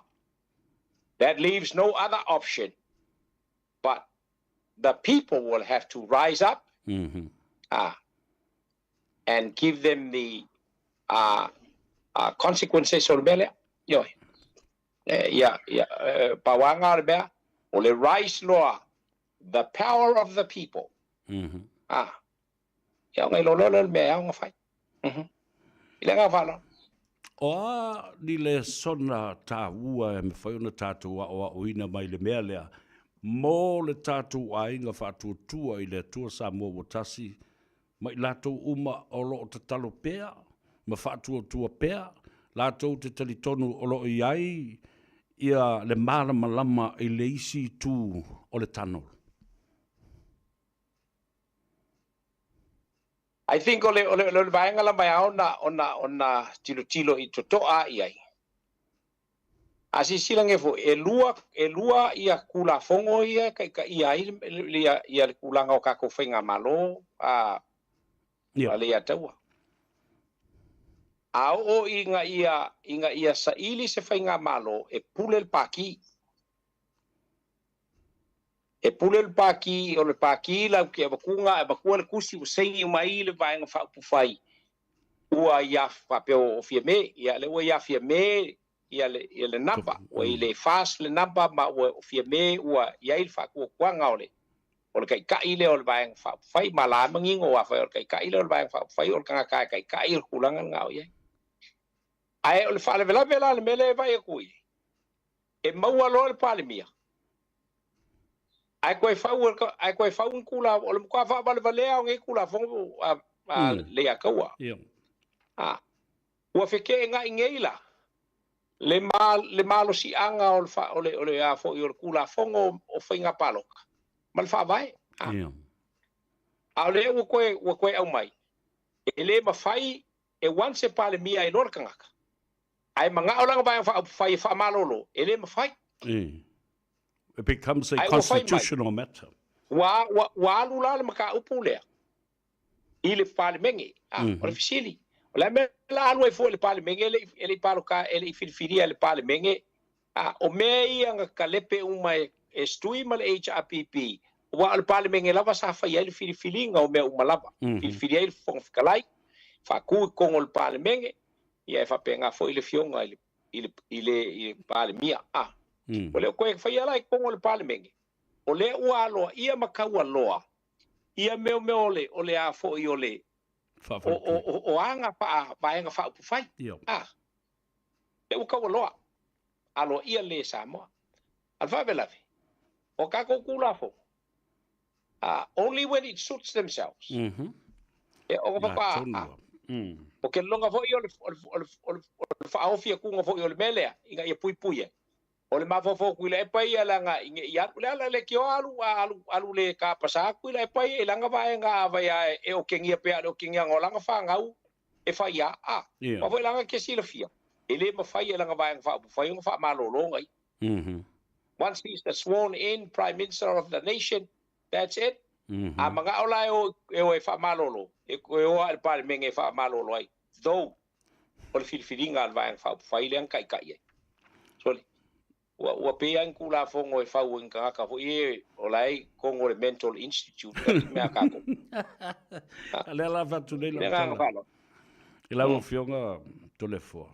O le mata au pule nei. Langa le i o mai tangata I tonu o le mauta whanu ma le pale mene. Na o le tangata tō tasi. Na sau le vaenga whau whai. Lea lau. Lea fo I la e ta oto mai. E ta ua tele lea mana ia. O le vaenga le na teu nei o le lua Fulmaleva Electoral Act. Vaenga se lau Fulmale tasi. Tali tonu mai oe e manu malo le finaunga lea pe a o le whamsinonga. e o umatangata ia na whaama. E tu salo whaama vai, ma le wha te atu o oe, i le marusi anga o le tulafono na se lau whatasi, ua na o le whaamisinonga e tauno, i e mai le tauna no wha, i e matu whau whapea, o le mele na whai le whionga le whongtalai. O le quick fix for now, a temporary time. Ina ia minoi le whainga ma lo, ma awane i toa nisi o mata upu e te tau o na pasi e steimi wha tope tope. To sfultasi masina, o na umalea, ai au tonu e te tau pea, o na avel mata upu le wha amsinonga, na oi la tau, e wha uinga ina mai ma whaia mai le tau na unga le mata upu le. Morning fa mauni no finangalo le atau la manino e au mai o le ao na e fa mavai po seisi fai po seisi mea Io. ala i wona e tua le wa la i na e tua lo no winga o le isi mela o le kuli Io. Tu sale kuli mal fa malolo mal fa tia. Pe le winga le o le tala pe o la fai mai ia po seisi la sanga ia le la sanga le o fai o le o abakue o avese o avese i lunga o le e wale ai fi wal me kala e kuia i fonkanga le o mai a le fai mai o la ko o le fast ai a fai la fongo e kalo ko kai fongo fonkanga o mai e le o mai ai mangingo fo ia i kulanga o me va pe me o fumengi o fonkanga o masangi i fonkanga fala konga mai o fa pe ya e ko la fongo so e kele fangoia we out ele la sa ba ko mai fo ai le o mai o longa wing ola vo fa la ko ku in other words I lo fa bunga fa po o fa la ko ku ya o malola le vai le o fai la ku ya le la o fa ku ya o mai lo ngai o ke o mai ku ile o malol ko ku o mai lo ga ku ile I might say fear to le foa. This is a form of treason. Le fau mal fau malo. Yo, fa fonga le scenario no fa mtalaina. Ina ua tula i mele mta upu nei ma lava le fai numera i le ao o le sunga la uli al mari toa. Me iloa fa tai tai. Ma tau ave pea lo na tofinga o le tei fono sui ma le lau lau. Ave le tusi o. O le mea monia e whanu e tupu pe ana wha pea e le ai ua le i wha lava le amoa le fionga i le afo il fongftalai o le mene e tupu. Wha o ngālu tu la fono ma lo ia fafo tangata ia a o fia ai le palimia. Umana tu lai talo loa ma le fionga le amalu le malo a fio mai wha tau tō le malo fau o le palimia o le amomori o le sunga le lauli ma lana ka peneta is le tau le lua po le tolu o le uli na mea na e whanua tupu laso le pe ana le whaalawa le lamboa a le fionga le fongftalai. So quick fix, tauwhi i, ai mōle tem nei, a lena saunua, e mawhai lava no tō atu. E challenge le lui tau lea i isi vaenga i whafo atu o le parimene. Ia, o le tūlafono le tala no, ia i le fionga i le fongftalai. E tala tonu le scenario len whanua e tupu laso le na. Sa le lo sa noanga ale ya tawa ya wai po le alava e fo i mai a il tulafono fo i mai a il tulafono la le o titilo ti ya le o a tawa lo na tawa veina ya al me fo la pese ye o le rule of law ya o le tulanga la na pe ona ye e pe fo la on sa no le le fionga i le fongftalai i latou ia o le mataupune o mataupu faaloto i fale ia e laolao ai fale o le fesili la ao atu la e laolao i fale ae vakua e kasi a o le faaiuga lava lea then what o la lesi move a le ua lae manino pe o le vaega le te sauno e laga faalolo atu le faafoga me o le tatutu malo whaftai wo fifia o tā whiroa i ma tala fo i ma vase pena ma mai ioa nisi o vaenga o le tulafono ia ma le mātala noanga fo i ma le fionga i le tamaita i whipule ua manino ma malama i lo tātou o tunu. Ai whaftai tele mo le taimi ia e mai se fo i le tō wha sasaa i lau fionga. o loo mawhai o na malama i o tātou tangata. Ia mai tutusa le fo i o tālangona. A o ina malama le atunu. O na whai o leo ni whai unga le lei. Matali tonu. Ia matoa ai fo i o lātou finangalo. Lātou te loa ai. Lea ia tai au malama. Ia mai ei fo i le finangalo alofo le tua i lo tātou tunu. Malana whai ngā malo pe a whai le tū la fono. Le ambi o tonu. Male rule of law le pepe so ai. Tawalunga mai e lawa fionga le tātala noanga le so. Abdai lama le atawa. Ia e le to isi a talai to isi le to le wa e sa noa ma. O mori foi le to fa wa fa fonga me tātou tunu. Na foi se pai vai ngai amatu ia o la ngona lava o male tali tununga o vuila to. A tulanga pe ona yai ma. Pai ngolo va pe ona tātou tilo pe yai. Ia ai o nei mea uma a le atawa. O le upu foi le whaamuanga ngana ale palangi. The fat lady will sing last. Ha. Nei mea uma e foi mai a. E on kako vai lola lea. Fea lai ta o to tonu ala mea tonu. Ai ui ai upu matala o lo vapeo na fetongi a i wha a soi le tua oi. Ia ai te tonu a la ngofo a le kamai kai. Ioi, o fia pese a. Ia ai al te me pese ai. Ia na pese lo lea. Leo maliela na pese. Ia a wata o tole le fo il tūlanga e peo ne ele tāpua inga lo tātu tunu. La se upo le tau te mali i le whaafonga mai lo tātu tunu. Ia aswatu malu i puenga. A whai ua. A le tonu lau whaafonga anga. Ia pe o sopolangi fo i se tala a unei. Ia ai mo lava le nganga o le whaatai ma le whaamalo tātou. A tuu i luma o le tua. Ia tātou talo pe ilu i le tua i nei whapea na whaatonu folau. Ia mo le tātou. Le fo i sisi whapea e ka umia i ala kou o lo whapea nga. Ia ta wala tu ia i whei tai umi ma whapea. Ia o le sila ka ngaka o lai whai kala mai ai o. Ia ai wile. Ia le o le nā le nganga. O vae ngala vae. O lo iai tono le tātou whaavae. Ia le tala noa sa o loto o le tangata i lona tali tonunga. Ma le ato toa o mea uana na te iloa ia. Ia, alofangia le tuale. Toe teimi o toe ma le tātou tunu ule ia taua. Aftai foi o nao le amana ia mai o lo vai. O wai se ava noa i lunga o le savea ma le Tanoa Ava. Ia se iei foi se isiaso. Ia, te pena o le tātou tunu o mo sauninga i le aso atai ao. Stala pui o malu. Ia, launga ina le au whai ngalo nga tutofi e le tua se fe au moli mai le aso atai ao. Wa le tua malona whiga ngalo. Ia, o le whai nā mo i tātou. Ia le taimi ia lo to ona masani. Ia bui se nga folava tia to le foa masina mua. Fasoi foia. And God bless. Alofa tele mo la fionga fasoi foia. Fasoi foia. Ia le na Samoa ua fonga foi. Ia utawalunga tuai ia le matalunga foi mo le fionga ile fasina. Ia ta ua ia. Lo fo ile tautua ne dei tamali i le uso moni ia tau tele tausanga. Ea e feita uma ia vuima po le fionga i le fasina i le tole foa. O mamanatu fo i o vui e taitu sa fo i malo ulongona. A oa e le teimi e pā i le pomu malu atu le tala e le mawhaia. E le tu mai le fifi fo i e tala noa i le atunu. Le tā ua le na awai le ngata. E le ai manisi, e le ngata le tala noa tu lunga i nei.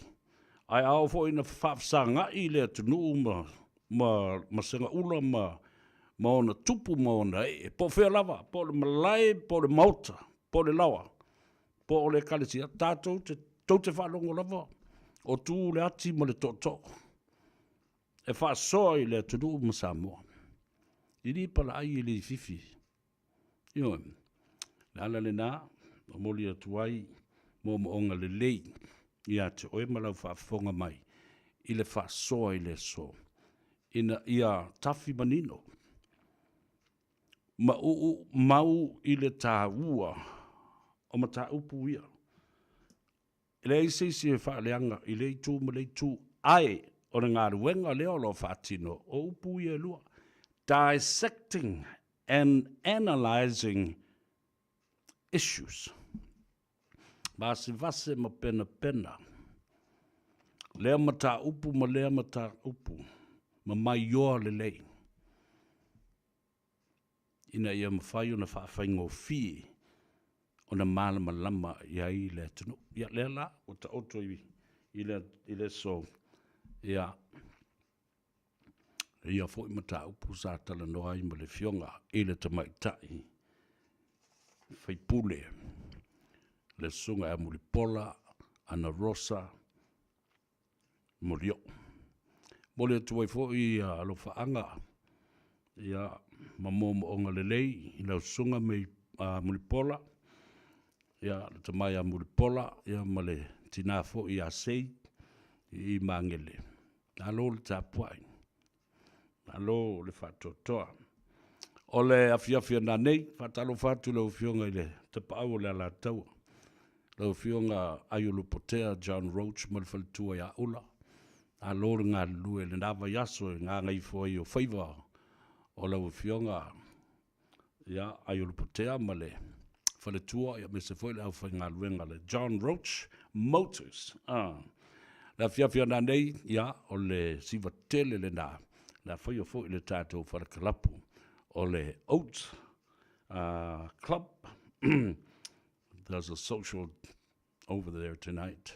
Tātou siva le wha ili matautia. Leu soia penani wha pia fwoi. Leu soia Frank ia male tamai tai o mele nau lino. Mo wa masawa no pese male a tau savia na nei. Wha fia i ate. Oe, a fio mai matala mai au ili tātou wha mo le nā. Tātou wiwa, tasi leno whanga e, o saunga le mu is the pinnacle part of the whole environment of the Oats Club. Yeah, olo i nā, we lo ume tangata. Tangata mātu tua e fia ia i le musika le nā.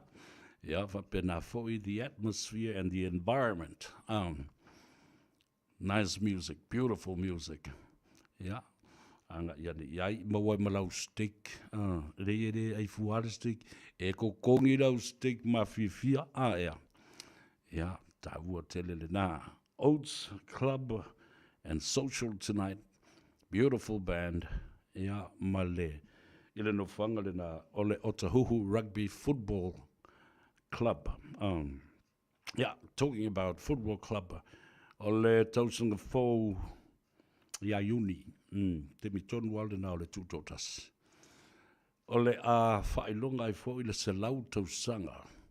Talu ona whaavae mai le uni la kapi lea. Ole Otahuhu Rugby Football Club. Ole Samoa mua lava. Na totofi ai i lalo le malusi anga. Ole Rugby New Zealand.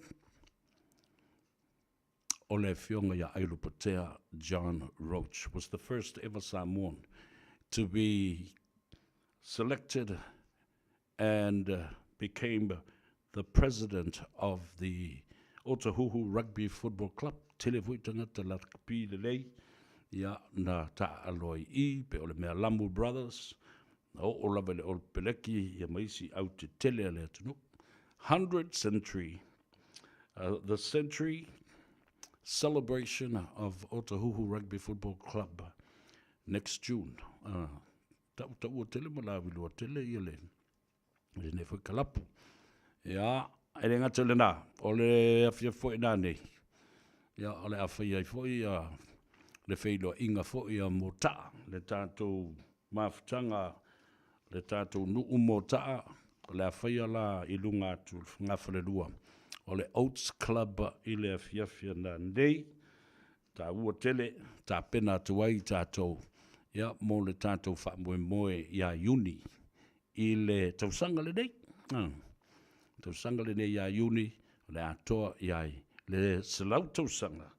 Talu ona wha vai le lakapi I tono le tātou nuu o mota.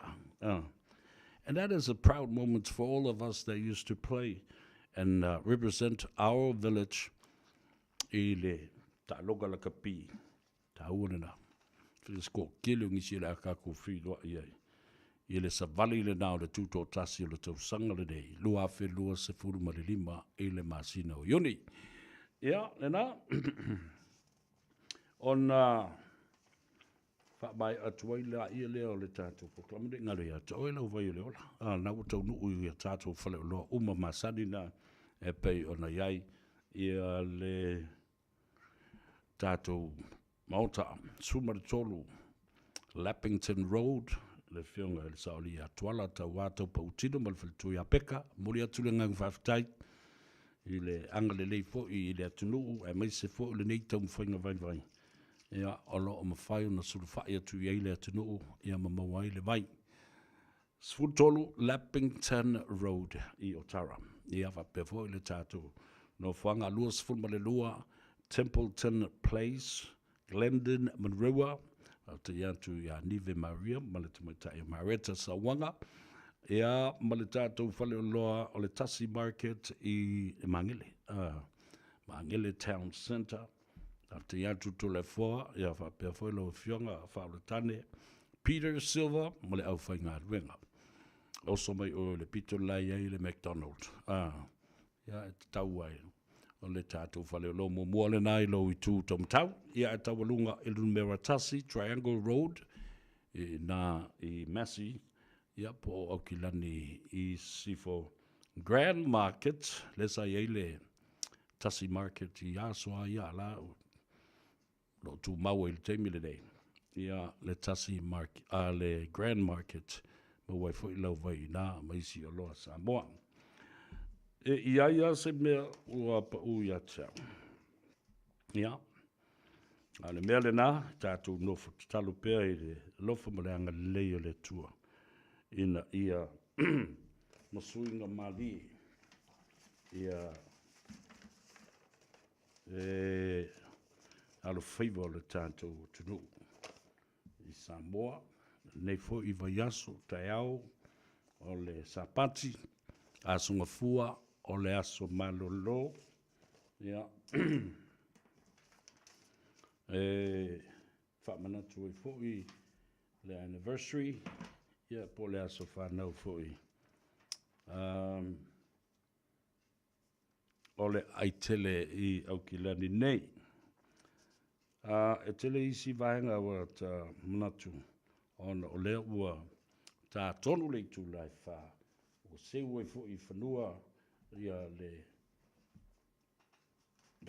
tamaswali inga le nei aso le atunu, ia, ma le o nanga fo ia le Tanoa Ava e te mawai ia le sao.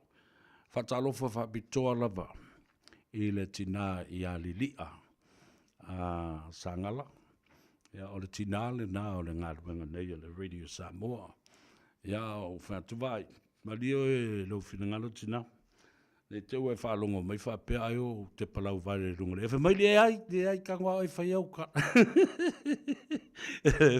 Whai au ka la ngā maari o ke a kai lava. Ia talo whai. Ia anga le leile tua tina lilia, sangala, ia mōlo malosi, ia malo whātu le tama.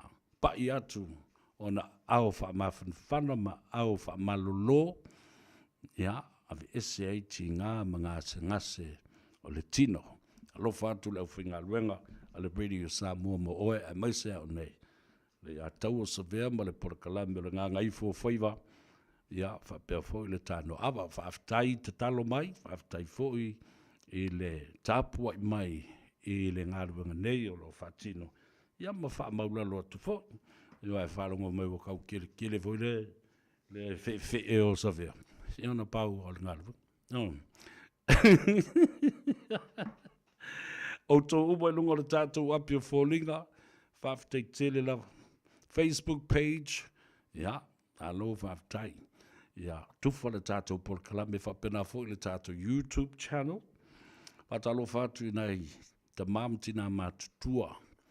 Ia, o tāpena tu mo le sapanti a tahao. Ia, mai se o tō le au whinga ruenga. Ta masao le langi, whioi o le tala le lei, ia, whapela au tō tāpenanga, o le upu fola le atua, a talo whātu i le tamam tua, malolo man malo le toina, sunga le toina, ia, Reverend Elder, retired Elder, e mamea Tanielu, ia, whapena fo le sunga i le li i whaife au, o le maftanga whaife au so whatasi, Ia na iai ia le sunga Reverend Filimoni Tungamala. Ia whapea fōi le whionga i le sea ia ieli. Ia ai te nane fōi le whionga i le ri Patele Father Michael Enderman. Ia malu tō tele o tau whaiwhi au. Ia o lo o whaafunga mai. Ia mataputapua i mai, matatalo mai. Ia whaamanuia lava le tua. Ia lawa tau ngā ruenga o lo o tulibai ai a wā se manuia o Samoa. Ia ma se lelenga o le tātou whainga malo, ma besea ngase fōi o le. Ngase o malo o lo whengai mai tātou. Ai o le o tu ua o to i le pese le asawea. Manatua ai oe i le nei fōi aso tōnai. Au nei ngalo, aso malolo, ia le aso ngafua. Auckland's anniversary. Well, ladies and gentlemen, thank you so much for your company. I really enjoyed that. Enjoyed your comments, your swearing on. And your anti-Semitism attitudes, and good on you. As long as I have the numbers, then that's fine.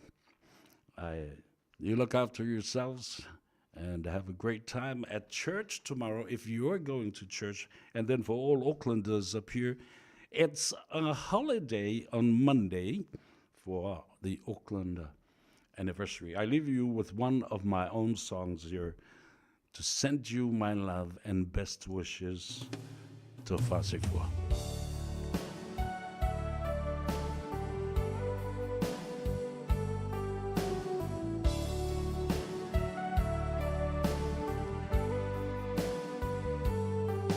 Over ai o folina no atana o te uina pe esa sa e pe ava e tu I fea ai ona o lo ua lofa mo oele mawhaina uma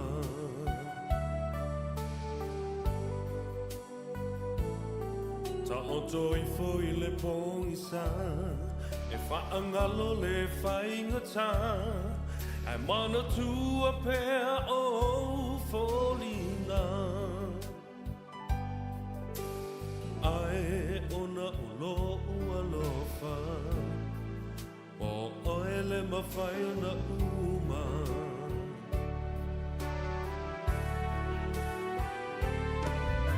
Ua o iloa wa e alu Ai whainga tāna ngama o ilo whatu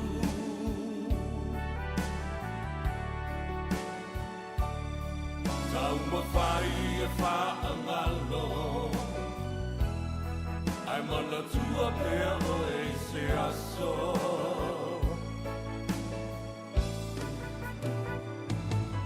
Pea o tau talele sao E manu malo la lo manao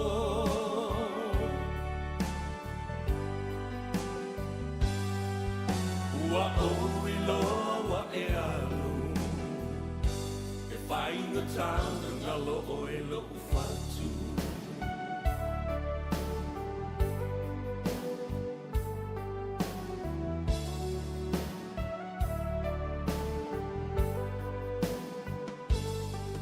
Tauane o la uva ai O loa tutu whaatasi mai Ma la uwha alongo wa e whaatofa mai Ai tu maua lo lofa mo oe I o uaso o tutoe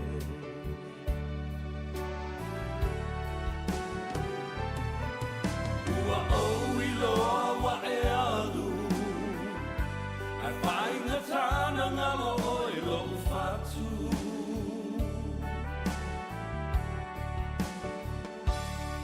Tau mawhai e whaangalo Ai mana tua pēr o e se aso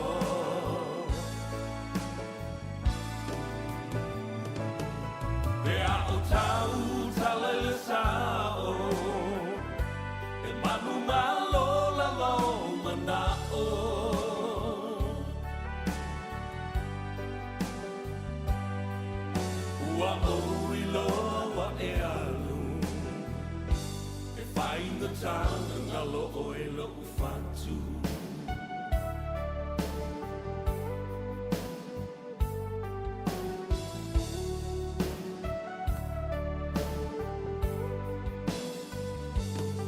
Ta o toi fo I le pongi sa Me whaangalo le whainga tā Ai mana tua pea o fōlinga Ai ona o lo ua lofa Wa mafua I nei mea